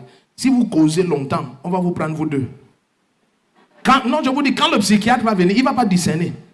Il va conclure que si tu tiens une conversation avec celui-ci, tu es de la même classe. They carry you, they go. Donc maman, ne passe plus ton temps avec lui. Laisse que les problèmes de la terre lui prouvent qui est le Tout-Puissant. Je me souviens d'une église où le pasteur disait qu'on ne chasse plus les démons, quoi. Un jour, un possédé est entré dimanche. La sœur nous a dit que la manière qu'il tapait tout le monde, un frère s'est levé, il a dit au nom de Jésus, démon sort. Et le monsieur est tombé, bam! L'église était finie. C'était ici à Yaoundé, l'église là. C'est fini.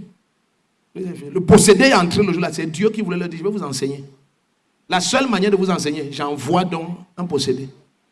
Le gars entré en plein culte, possédé, criant partout, il tape tout le monde. Un frère s'est levé. Ici, on dit qu'on ne chasse pas les démons. Tous les démons sont partis. Nous avons le contrôle. Il s'est levé au nom de Jésus. Le possédé, bam! Le démon est parti. Tout le monde a dit, passe tout. Passe.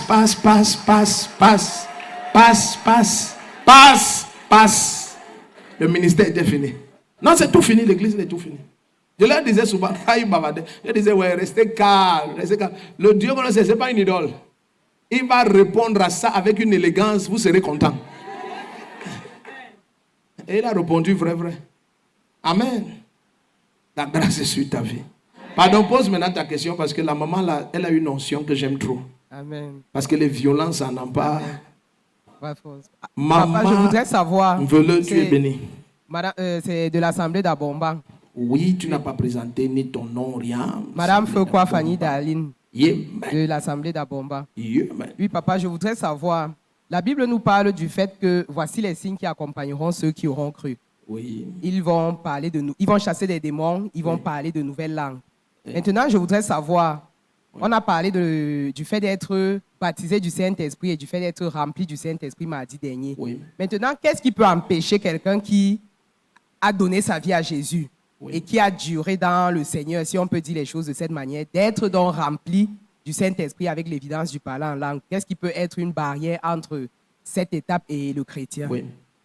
D'accord, c'est simple. Jésus dit dans Matthieu 13 que quiconque demande le Père, à quiconque demande le Père ne lui donnera-t-il pas le Saint-Esprit? Ou parfois, je vais te répondre de la manière la plus simple. Parfois, nous avons des demandes qui sont prioritaires dans notre âme. Donc c'est pour ça que nous avons un moment comme celui-ci où nous, par l'Esprit de Dieu, nous amenons les chrétiens à savoir que la priorité, le seul sujet même, c'est le Saint-Esprit.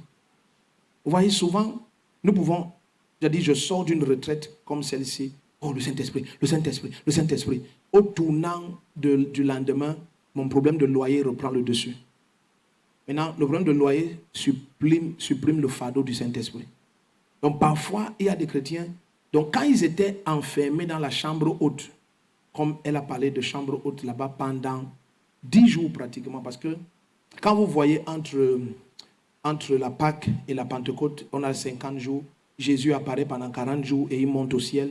Il les envoie à Jérusalem et ils restent là-bas. Donc pratiquement pendant une dizaine de jours, ils étaient enfermés en prière. Leur seul cri, c'était « Seigneur, envoie ce que tu as promis ». Vous voyez un peu. Donc, il dit « Allez et attendez ce que j'ai promis ». Amen. Donc c'était leur seule prière. Il n'y avait pas le loyer là-bas, il n'y avait rien. Mais les gens avaient les soucis financiers. S'il y a des soucis financiers aujourd'hui, c'est qu'il y en avait il y a 2000 ans. Est-ce qu'on est ensemble? Donc c'est toi qui dois comprendre que sur cette terre, le Créateur veut habiter avec moi et habiter en moi. Donc tu fais du Saint-Esprit ta seule priorité dans la prière. Je te promets, ça fera moins de temps parce que c'est le bon désir du Père de donner le Saint-Esprit. Oh, ton amen ne m'a pas plu. Mais il faudrait que ce cri soit ton seul cri. Ça dit tout le temps. Parce que même les cris que vous pensez qu'ils sont prioritaires, comme mon enfant est comme ça, c'est l'absence du Saint-Esprit. Laisse qu'il remplisse ta vie et reprie et déclare sur ton enfant. Vois ce qui va se passer. Et tant maintenant parle sur cet enfant-là. Regarde la différence. Mais si tu n'es pas revêtu de puissance, tu peux parler toute ta vie. Est-ce que vous comprenez un peu? La parole n'a de l'effet qu'à cause de l'onction qui est sur toi. Vous suivez ce que je dis? Donc lorsque par exemple nous disons à quelqu'un que écoute, le cancer s'y est mort et la personne revient témoigner, qu'est-ce qui a tué le cancer là vraiment? Tu penses que c'est parce que j'ai mis l'élocution, le cancer s'y est mort. Ok, toi aussi viens dire le cancer s'y est mort. Ce n'est pas ça. C'est derrière la parole là, il y a une présence, il y a une onction.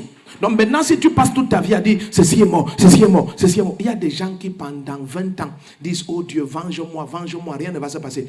Parce qu'ils sont vides de la présence de Dieu. Mais si quelqu'un dit Seigneur, venge-moi, bien aimé, à l'instant là, et il y a la seconde là, vois ce qui va se passer. Est-ce qu'on est ensemble ici? Oh oui.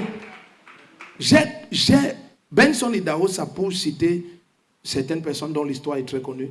Benson Idahosa, une journaliste mal parlait de lui à la télé. Son épouse et ses fils disent dans la colère à la salle à manger. Il s'est retourné et a pointé son doigt. Et la télé a fait pouf. C'était là-bas, le courant s'était coupé. La seconde d'après, quand c'est revenu, on a dit qu'elle est morte. La journaliste venait de tomber, elle était morte. Un chef d'État au Ghana, il venait faire la croisade. Il a demandé qu'on déchire ces images partout, tous les panneaux. Il a envoyé les gens lui dire, si tu ne remets pas dans 7 jours, tu es mort. 7 jours après, il était mort. Je laisse le Nigeria, il les tuait un à un jusqu'à ce qu'un autre est venu a envoyé des gens lui dire, un militaire, a envoyé des gens lui dire, ok, est-ce que moi, je peux m'arranger avec toi pour que tu fasses tes croisades et on n'a pas de problème. Parce qu'il les tuait un après l'autre, un après l'autre. Est-ce qu'on est ensemble ici? Ce n'était ni sa taille physique, et rien. La présence de Dieu derrière ses paroles. Ah, tu peux t'agenouiller pendant 1000 ans. Non. Donc quand tu connais qui est le Saint-Esprit, il est le tout-puissant Dieu. Ça devient ta priorité. Ce n'est pas de temps en temps, tu pries pour ça, après tu changes, tu pries pour ça, après tu changes. Non, c'est Satan qui est en train de te coincer avec la chair. Mais le Saint-Esprit, seul sujet. Prends la gomme, efface tous les autres.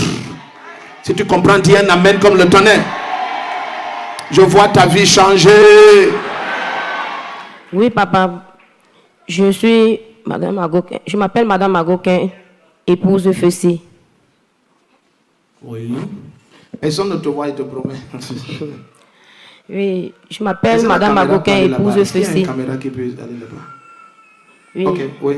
Oui, je suis de l'assemblée de village d'Obassi. Alors, j'ai une question qui me dérange beaucoup depuis mon temps d'enfance. Oui. Oui, je suis un enfant qui a été très persécuté depuis mon jeune enfance et en fait jusqu'à aujourd'hui. Okay. Alors, mes persécuteurs, ce sont mes parents, ma famille même. Et ça me laisse poser beaucoup de questions jusqu'à aujourd'hui. Je ne sais pas. Oui. En fait, ma mère, ma grand-mère, en fait, ma famille, je ne sais pas. Et ça m'a beaucoup affecté dans ma vie jusqu'à aujourd'hui. Auquel même, là où je vis, peut-être parfois, je me dis que l'entourage aussi me persécute, des trucs comme ça. Je n'ai pas franchement la paix. Je n'ai pas franchement la paix, donc je ne sais pas. Bon, tu voulais dire quelque chose sur ta maman. Tu disais ta maman? Oui, ma maman, elle m'a beaucoup persécuté depuis mon enfance jusqu'à aujourd'hui. Bon, quand tu dis persécuté, explique-nous un peu. C'est-à-dire brimer, malmener, maltraiter, crier jusqu'à aujourd'hui. En fait, c'est comme... même jusqu'à ce que moi, je me demandais peut-être, par exemple, est-ce que c'est même ma mère?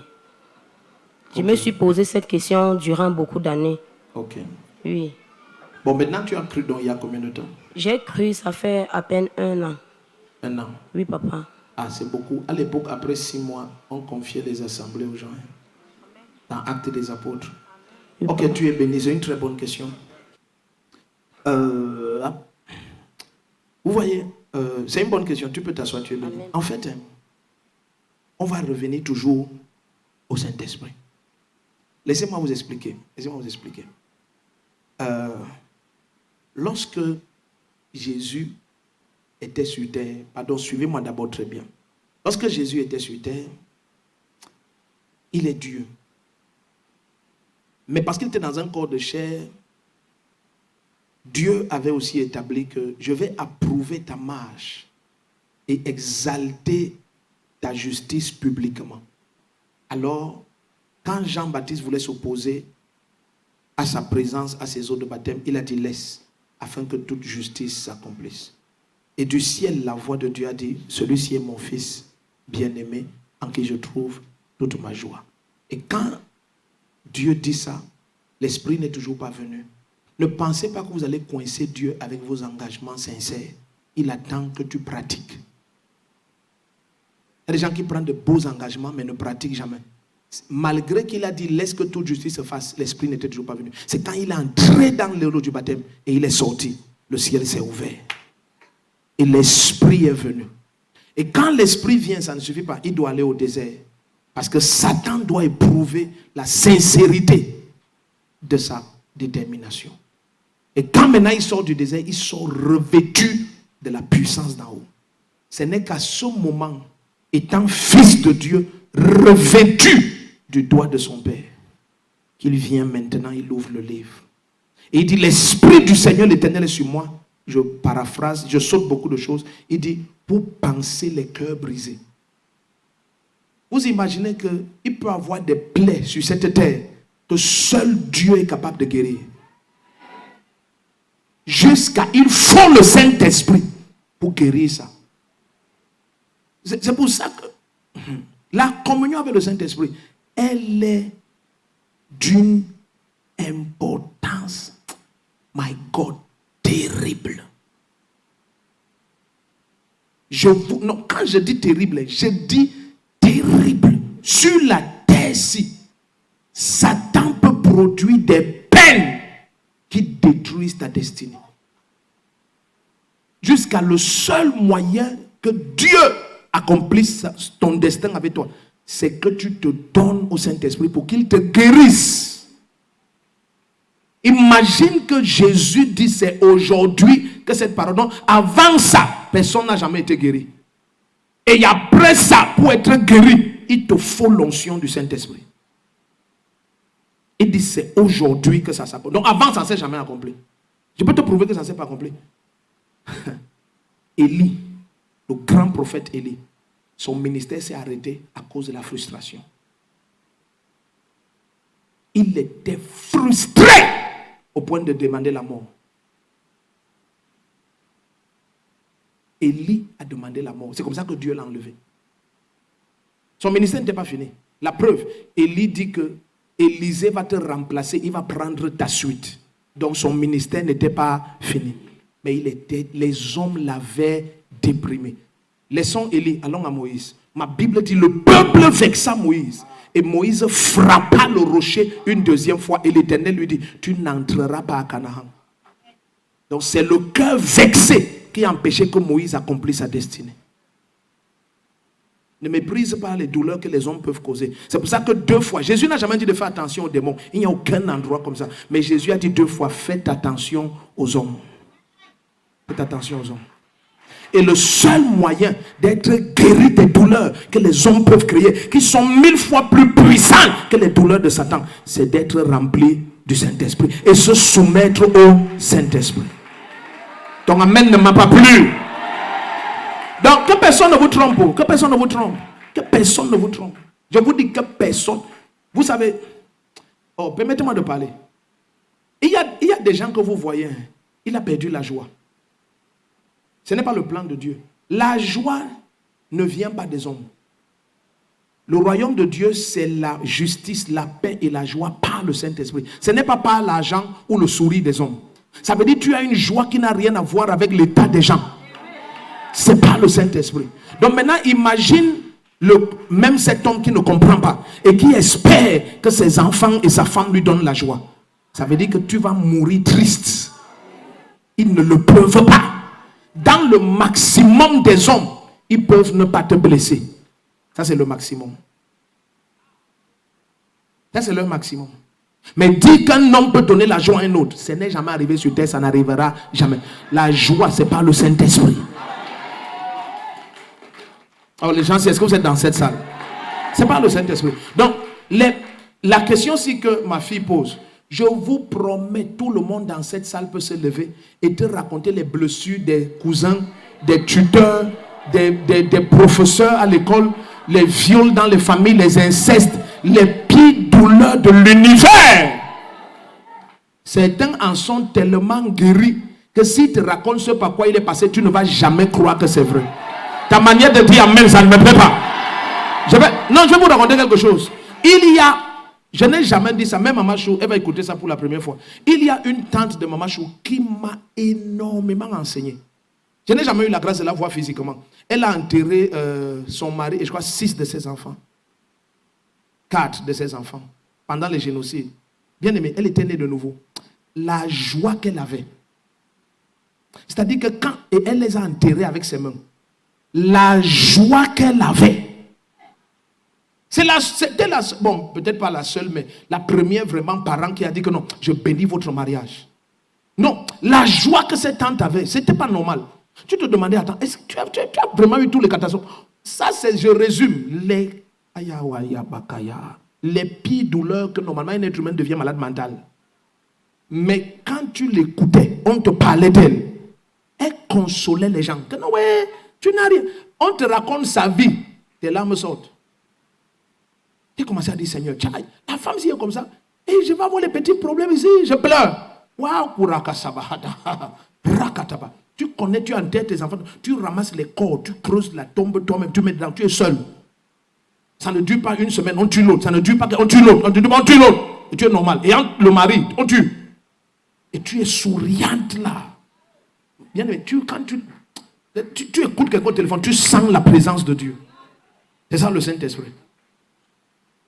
C'est ça le Saint-Esprit. Tu n'es pas ici. J'ai dit c'est ça le Saint-Esprit. Tu ne comprends pas. J'ai dit c'est ça le Saint-Esprit. Mais comme tout grand prophète Élie qu'il était, l'Esprit de Dieu n'habitait pas en eux. Devant l'infidélité des autres prophètes qui se cachaient quand il était seul, il était tellement frustré. Je suis resté moi seul. Il va jusqu'à dire, je ne suis pas meilleur que mes pères. Élie. Regarde le langage. Tu as déjà vu quelqu'un, ma vie, ne vaut rien. La personne qui ne vaut rien habite chez lui, à ses enfants, à la santé. Mais la dépression te fait tenir un langage. Élie dit, je ne suis pas meilleur que mes pères. On n'est pas compris la dépression. Pourquoi Jean-Baptiste a fini par douter de celui que lui-même il a présenté? La dépression. Que personne ne vous trompe. Les hommes peuvent gâter ta destinée. Et ce ne sera pas leur faute. Ils ne seront jamais tenus coupables de rien. Parce que celui qui gâte ta destinée va aller se repentir, embrasser Jésus, communier avec le Saint-Esprit. Il t'envoie en enfer et lui part avec Jésus-Christ. Donc ce n'est pas sa faute. C'est à toi de chercher le Saint-Esprit, être rempli du Saint-Esprit et te soumettre au Saint-Esprit pour qu'il te guérisse. Sinon, ils vont t'envoyer en enfer et eux, ils vont avec Jésus-Christ. Asseyez-vous, laissez-moi prêcher. J'aime les questions de ce matin. Jean-Baptiste a dit, celui qui m'a envoyé baptiser m'a dit, celui sur qui tu verras l'Esprit descendre et demeurer, c'est lui qui baptise d'Esprit Saint et de feu. Et Jean-Baptiste était capable de voir l'Esprit. Or, l'Esprit n'est pas visible, mais lui, il l'a vu. Ça veut dire, il le connaît. Pas pourquoi? Parce qu'il sera rempli du Saint-Esprit dès le sein de sa mère. Jean-Baptiste avait une relation intime avec l'Éternel qu'aucun homme né d'une femme n'a jamais eu avant. Au point de voir l'Esprit, il voyait l'Esprit. Donc Jean-Baptiste veut te regarder comme ça. Il sait si tu as le Saint-Esprit ou tu n'as pas. Lui, il voyait l'Esprit. Quelqu'un qui voyait l'Esprit et a témoigné que celui-ci, c'est l'agneau de Dieu. C'est lui qui ôte les péchés du monde. La frustration en prison. Il a envoyé les gens demander. Allez demander à Jésus, es-tu celui qui devait venir? Quand les hommes te frustrent. Je ne sais pas si vous êtes dans cette salle. Quand on vous parle du Saint-Esprit, c'est le seul guérisseur des plaies de l'âme. C'est le seul. Et une âme malade ne peut rien accomplir de grand. Parce que quand ton âme est malade, bien aimé, tu malinterprètes tout ce qui se passe. Tu as déjà vu une âme malade? Non, ils sont pleins en Europe. C'est pour ça qu'on a beaucoup de problèmes en Europe. Ils sont pleins, les âmes malades. Tu viens comme ça, regarde, tu le salues comme ça. Comme ça, voilà. Tu as vu comment il s'est courbé, je salue comme ça. Regarde, une âme malade. Oh, le prophète de faux aime qu'on l'honore, que les gens se courbent devant lui. C'est son âme qui est malade. Ça, c'est l'affection et l'honneur. C'est tout. Mais quand ton âme est malade, la personne interprète ça, tu ne comprends pas où il a pris ça. C'est la maladie de son âme. Malade. Il est malade. Et parce que l'Europe produit aussi trop de frustration. Hein. Tu pars avec les grands rêves. Le choc de la réalité. Si tu ne connais... Non, c'est pas la blague. J'ai analysé pourquoi on a autant d'attitude. Et le Saint-Esprit m'a parlé. Tu pars avec de grands rêves. Tu vois que tu vas changer l'Afrique. Tu arrives, le choc sur le rocher. Ça te réveille. Mais c'est un réveil brutal. Que si tu ne connais pas le Saint-Esprit, ça déforme ton âme. Il y a des gens qui ne sont pas en santé. Si je viens comme ça, je présente, viens un peu, comme on a pris la photo tout à l'heure, tu vois comment ils sont élégants. Maintenant, comme j'ai filmé comme ça, je me suis filmé avec lui, mais je ne me suis pas filmé avec lui. Oh vraiment, le prophète, tu vois comment il divise l'église, il se filme avec certains, il ne se filme pas avec d'autres. C'est même pas ça le problème, tu es malade. Ton âme a la maladie. C'est ton âme qui est malade. Ce ne sont pas mes photos qui ont créé le problème. Ton âme est malade. Ton âme est malade. Je vous dis, quand l'âme est malade, l'âme, tu ne peux rien faire, la personne interprète ça bien. Une âme malade, tu lui donnes 10 000 avec tout l'argent que tu as. C'est seulement 10 000 tu me donnes. La moquerie qu'il y a dans cette église, continuez à vous moquer. Tu ne donnes rien. Oh, vraiment, dans cette église, tu souffres, les gens ne te voient pas. Tu donnes 1 million.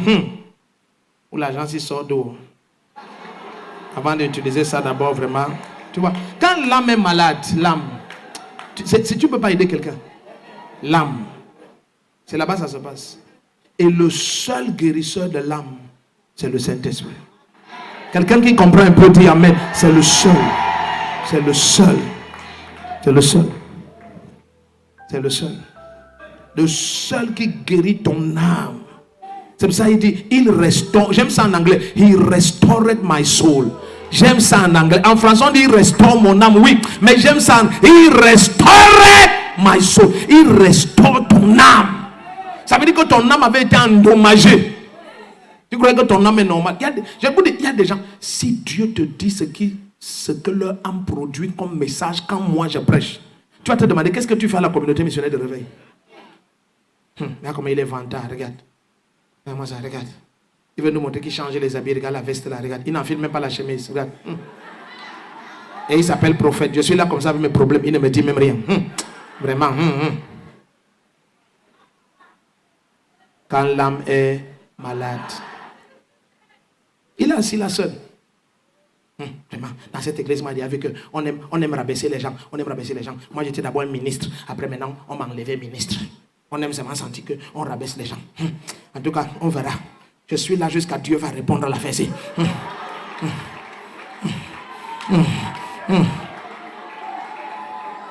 Ton âme est malade. Tu as les cancers dans ton âme. Tu as les cancers.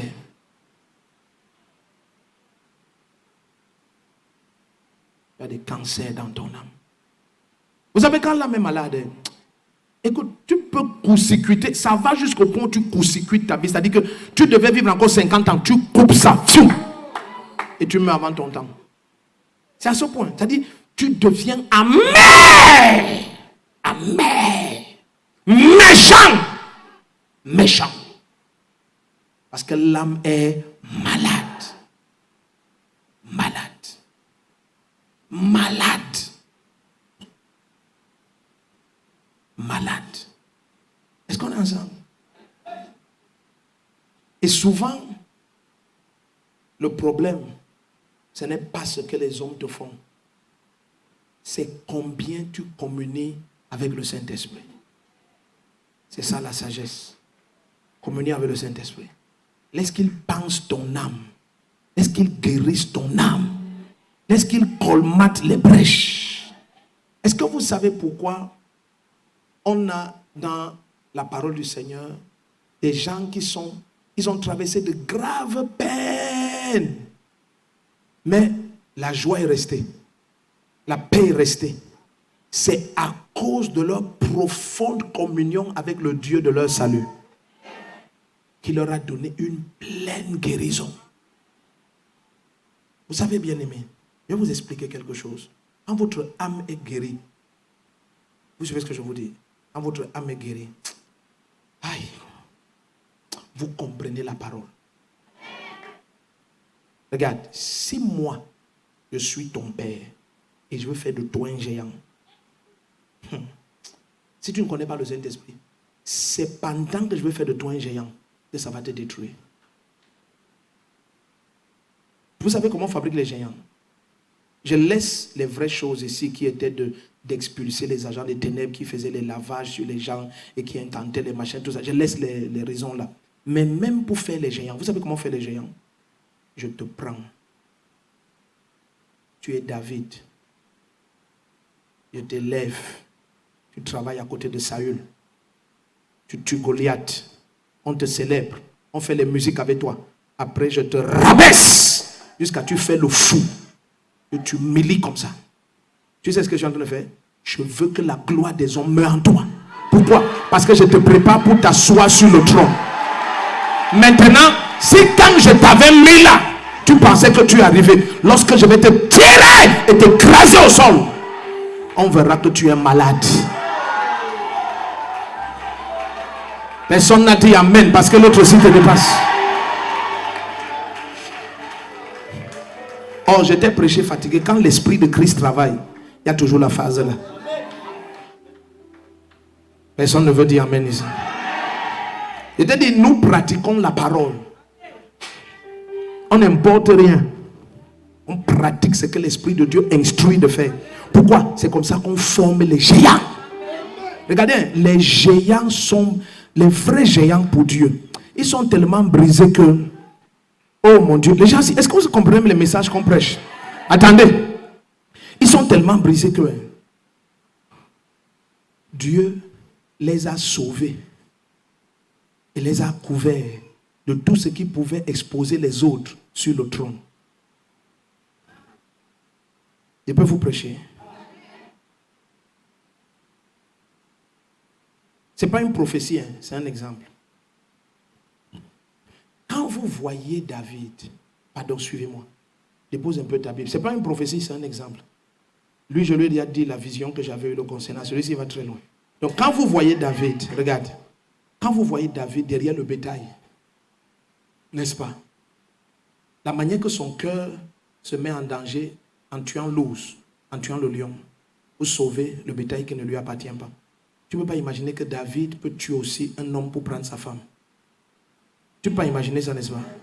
Tu ne sais pas que tout ça, c'est aussi dans le garçon là, n'est-ce pas? Et quand Dieu dit à Samuel que je me suis trouvé un homme selon mon cœur, tu penses que c'est pour dire que cet homme ne peut pas tuer un homme pour prendre sa femme. Mais il y a beaucoup de choses en toi que même toi tu ne connais pas. Les choses là attendent les bonnes circonstances. Le même David, si que le ciel célèbre et que ses preuves sont faites, quand il va aller sur le trône, jusqu'à il aura le repos de tous côtés, puisqu'il n'y a plus besoin d'aller en guerre, il est riche et puissant.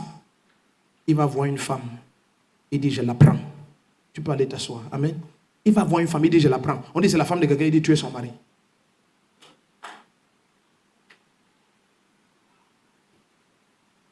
C'était en lui. Tu peux me jurer maintenant que tu es très humble. Je te réponds, tu mens, tu ne te connais pas. Laisse le Saint-Esprit te travailler. Ne pensez pas que Dieu est en retard avec vous. Il n'est pas en retard. Il sait ce qu'il fait en vous. Or, les gens, s'ils ne sont pas dans cette salle, je dis, il sait ce qu'il fait en vous. Il sait, il connaît. Il connaît. Vous savez pourquoi je ne vous cache pas que pendant 7 ans, l'église s'y était dans une seule salle? Parce que s'il fallait qu'on refasse ce ministère, je vous dis devant Dieu, j'allais dire à Dieu, papa, s'il te plaît, surtout ne supprime pas les 7 ans là. Il y a des gens qui courent. Si on te dit ce qui va arriver devant et que la terre aura honte, tu ne peux pas accepter que c'est possible. Parce que même toi, tu ne te connais pas. Ouais, les gens ne sont pas dans cette salle. Il y a des brisements que quand Dieu fait et des choses que quand Dieu fait, loue-le. Tu n'es pas en retard. Il travaille quelque chose. Il travaille quelque chose. Il travaille quelque chose. La seule personne qui te connaît, je te promets, tes enfants, tes parents, ton mari, ta femme, aucun ne te connaît. C'est le Saint-Esprit qui te connaît. Le jour où David, sans trembler, dit à sa garde rapprochée, allez me tuer Uri. Si Nathan était là, ou surtout Samuel qui a reçu, c'est un homme selon mon cœur, Samuel allait avoir l'arrêt cardiaque. Samuel allait dire que David.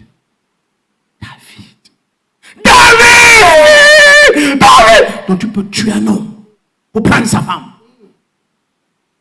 Samuel allait avoir. Vous savez pourquoi il aurait l'arrêt cardiaque? Parce que Samuel intercédait toujours que Dieu ait pitié de Saül. Et Dieu a dit, je l'ai rejeté. Mais tu as rejeté Saül pour qui je priais, pour choisir celui-ci. Et tu m'aurais séduit en disant que c'est un homme selon ton cœur. Le voici qui tue un homme pour prendre sa femme.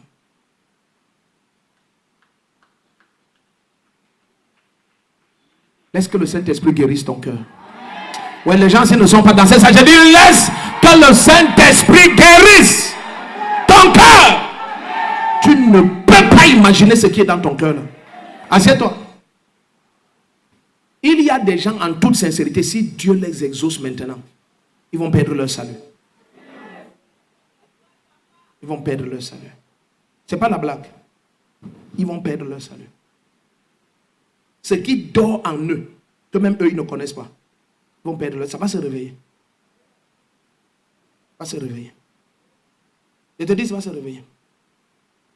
Il y a des gens qu'il y a 10 ans de mariage, si on lui disait qu'il va chasser sa femme avec tous les enfants jusqu'à il oublie et il part. Là, il dit que non, moi je ne peux pas faire un truc comme ça. Ce n'est même pas 1 milliard qui est venu, un petit 100 millions. Sa femme ne le reconnaît. C'était pas souvent qu'il y a un démon, il y a l'envoûtement. Non, c'était là-dedans. Il y a les mauvaises herbes qui attendent une saison précise. C'était là-dedans. C'était là-dedans. Quand tu le vois, tu dis, le père de Jaja, vraiment, de la grâce que Dieu m'a donné un homme effacé qui ne parle pas. C'est la pauvreté qui fait, il est comme ça. Ça, c'est pas lui. Les 100 millions viennent. Les 100 millions viennent. Il te met dehors, il te dit, va parler où tu veux. Tu dis, oh, le pasteur. Quel pasteur? Le petit pauvre feignant idiot qui... Tu penses que je perds mon temps. Tu me vois mes pieds dans les sales églises comme ça. Tu dis, hey! Attends, mais est-ce que l'homme-ci n'est pas envoûté? Ma fille n'est pas envoûtée. C'est ce qui dormait, qui attendait 100 millions. Ça s'est réveillé. Oh, les gens, ils ne sont plus dans cette salle. Donc, laisse le Saint-Esprit te guérir. Laisse-le travailler avec toi.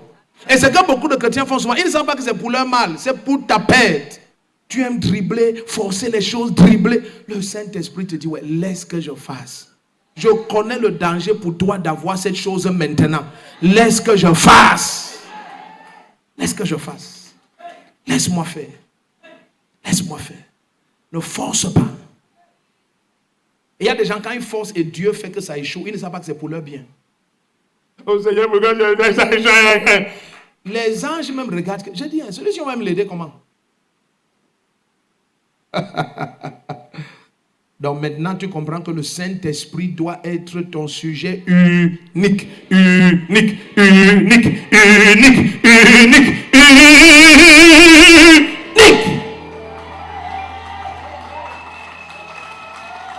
Alléluia.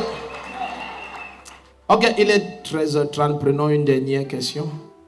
Je pense que la réunion avec les pasteurs, on va commencer à 14h. Amen. La réunion avec tous les bergers des assemblées et centres d'implantation. On va le faire 14h. Amen. Pour qu'on ait un peu le temps de souffler. 14h, 15h. Et on se prépare pour notre session de remise des prix au choral et remise des diplômes. Dis Amen puissant. Est-ce que tu es même béni? Ton Amen là n'est pas très clair. Si tu es béni, pousse des cris de triomphe. Est-ce que tu sais que souvent, en répondant à toutes ces questions, on en a déjà répondu peut-être à 6 ou 7. En répondant à toutes ces questions, on a répondu à des centaines de questions. Si on a répondu déjà à ta question, crie Amen puissant. Parce qu'une réponse, c'est un message. Tu as vu? Donc, ça répond, ça répond. Amen.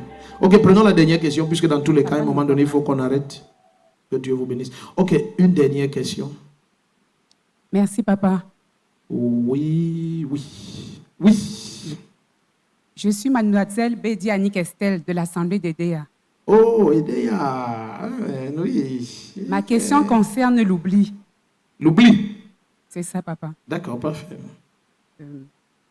Il y a des fois, je fais des songes. Oui. Et au réveil, je vois bien que ce songe est important. Et au réveil, je constate que j'ai oublié. Je sens des fuites dans ma mémoire. Et je n'arrive pas à me rappeler. Parfait. Pareil pour la parole. Il y a des moments où je médite la parole.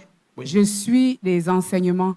Oui. Et au moment où j'aimerais partager ça aux frères et aux sœurs, je sens encore des fuites dans mon esprit. Oui. Et je n'arrive pas à comprendre. Oui. Amen. C'est ça Donc, ma ta question. question, Comment c'est faire pour ne plus comment oublier? faire pour ne plus oublier? Amen. Waouh, j'aime cette question aussi. Ok. Oh, Dieu va vous bénir. Amen. Ok. Ok, donc permets-moi de répondre. C'est une bonne question qui est aussi très facile. En fait, l'esprit de l'homme est une lampe de l'Éternel. Je laisse Job nous dire cela. Et la mémoire, pardon, suivez la réponse aussi, parce qu'elle va vous expliquer beaucoup de réalités spirituelles. Et la mémoire, elle n'est pas intellectuelle. La mémoire est spirituelle. Vous savez, quand l'homme riche et Lazare sont morts, leur corps était au cimetière, avec à l'intérieur le sang qui forcément s'était coagulé, et le cerveau et tout le reste. Mais leur esprit était dans un autre règne. Et hors de son corps, l'homme riche a dit, j'ai 5 frères dans la maison de mon père. Donc ce n'est pas le cerveau qui détient les informations. C'est ton esprit. Pourquoi je suis si sûr de te dire ça? 1 Corinthiens nous dit au chapitre 2, à partir du verset 9, que c'est l'esprit de l'homme qui connaît tout ce qui le concerne. Ce n'est pas l'intellect et le cerveau de l'homme. C'est l'esprit de l'homme. Donc, je vais revenir au point de départ et l'Église va honorer, célébrer, ne rechercher que le Saint-Esprit. Alors, quand tu es à Christ et tu t'attaches au Seigneur, tu es un esprit avec Jésus-Christ. Donc, quoi que ce soit que tu penses que tu as oublié, prie en langue, que le Saint-Esprit ramène ça dans ton âme. Je vais vous expliquer ça. Non, je vous dis ça avec ma vie pratique. Il y a des moments, je veux sortir même de la maison, mais je sens dans mon esprit que j'oublie quelque chose. Mais je ne sais pas quoi. Donc je veux qu'elle comprenne que ça ne lui arrive pas à elle seule. Alors tout de suite, je commence à prier en langue. Parfois, je découvre que le Saint-Esprit me rappelle que c'est la clé de ton bureau que tu n'as pas pris. Et je rentre prendre. Parfois, il me rappelle c'est telle chose. Parfois, c'est tel message que tu ne veux pas. Donc, ainsi de suite. Mais ton esprit a une information, mais qui ne parvient pas à remonter. Et il te signale que tu es en train d'oublier quelque chose. Ou il y a quelque chose que tu veux. Non, il te signale. Ne pars pas. Il n'y a pas l'oubli. Commence à prier en langue. Laisse que le Saint-Esprit ramène l'information dans ton âme. Tu as vu, je n'ai pas dit dans ton esprit, parce que tu es déjà un avec le Saint-Esprit. Dis Amen. Parfois, j'arrive un jour comme ça, et je sens qu'il y a quelque chose. Je commence à prier en langue. Le Saint-Esprit me dit, c'est l'anniversaire de tel. Mais si tu l'attristes et tu continues ta journée, ok, il va se taire. Pourquoi? Le Saint-Esprit n'est pas un démon. Donc, l'impression que tu as eue dans ton esprit qu'il a créé, il ne va pas te posséder pour te donner l'information. Est-ce que quelqu'un comprend maintenant? Donc, c'est pour ça que God, le Saint-Esprit.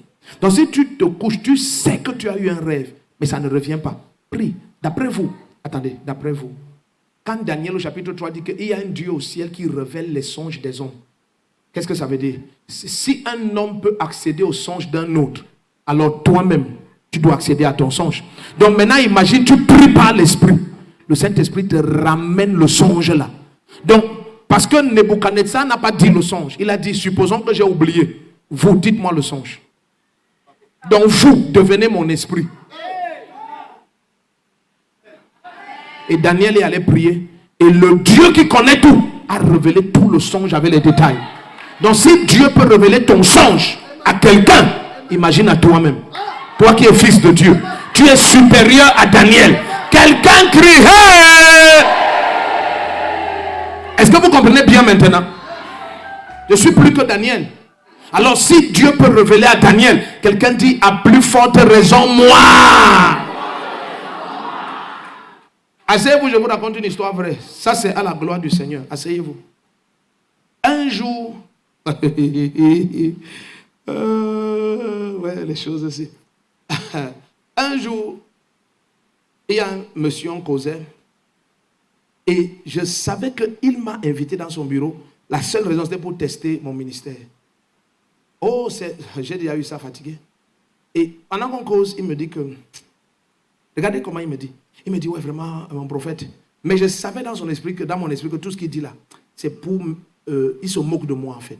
Donc il dit, oh, vraiment, mon prophète, oh là là, Vraiment, j'ai une situation là, parce que je ne sais pas, est-ce que je vais garder mon poste ou je vais le perdre. Mais j'ai eu un songe que je n'ai pas compris. Mais comme ce n'est pas resté, donc il parlait un genre. Pendant qu'il parle comme ça, moi, il est en train de prier en langue. Suivez bien. Directement, le Saint-Esprit me dit que, il me montre qu'il y a eu une scène à tel endroit, dans tel lieu, où il a rencontré telle autorité qui lui a dit telle chose et qui a dit, remets-moi ton CV. Quand je lui relate ça, il reste, il me regarde, il dit, ah, il me dit, oui, ça a eu vraiment lieu, c'est pas un songe, c'est pas un songe. Ça a eu vraiment lieu. Ah, oui, donc, ok, donc ça veut dire que je garde mon poste. Attendez, regardez. Ce que la personne voulait faire, c'était éprouver si ce qu'on fait ici est vrai. C'est parce que vous ne savez pas comment les gens combattent cette église. Non, je vous dis, ce n'est pas la blague. À l'extrême. Ah, non, quand je dis à l'extrême, ça, vous ne pouvez pas comprendre. À l'extrême. Il y a des choses que si vous partagez, vous n'allez pas croire, que vous allez jurer que je mens. Mais pourtant, c'est vrai. J'ai dit à l'extrême. À tous les niveaux et toutes les sphères. À l'extrême. Que vous ne pouvez pas imaginer. Donc, je savais que l'invitation, là, en fait, c'est une convocation pour proclamer en haut lieu. C'est un faux prophète. Elles sont ensemble.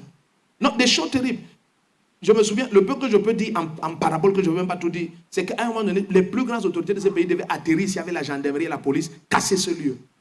Il n'y a pas 1 an, il n'y a pas 6 mois, il n'y a même pas 5 mois. Elles sont ensemble ici. Il y a des gens que ce que Jésus fait ici, ça les tue seulement. Non, je vous dis, le même lieu, si que vous êtes là, les cœurs ne sont pas machin. J'ai dit, ça les, quand je dis tuer, je dis bien tuer qu'ils meurent. Ça les tue seulement. La haine est mystique.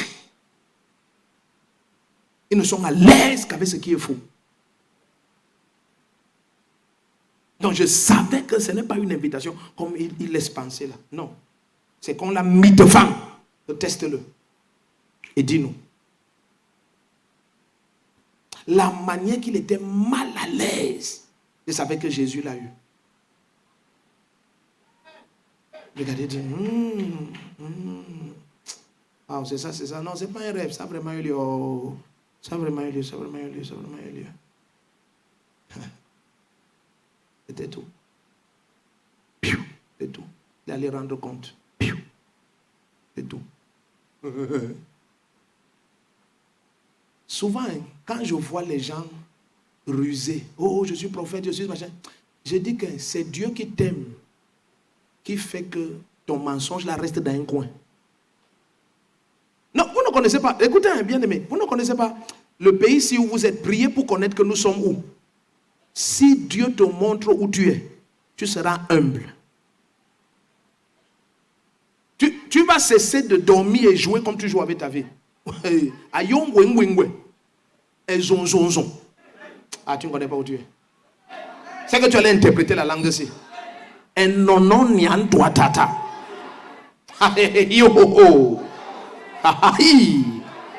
Tu allais interpréter ça.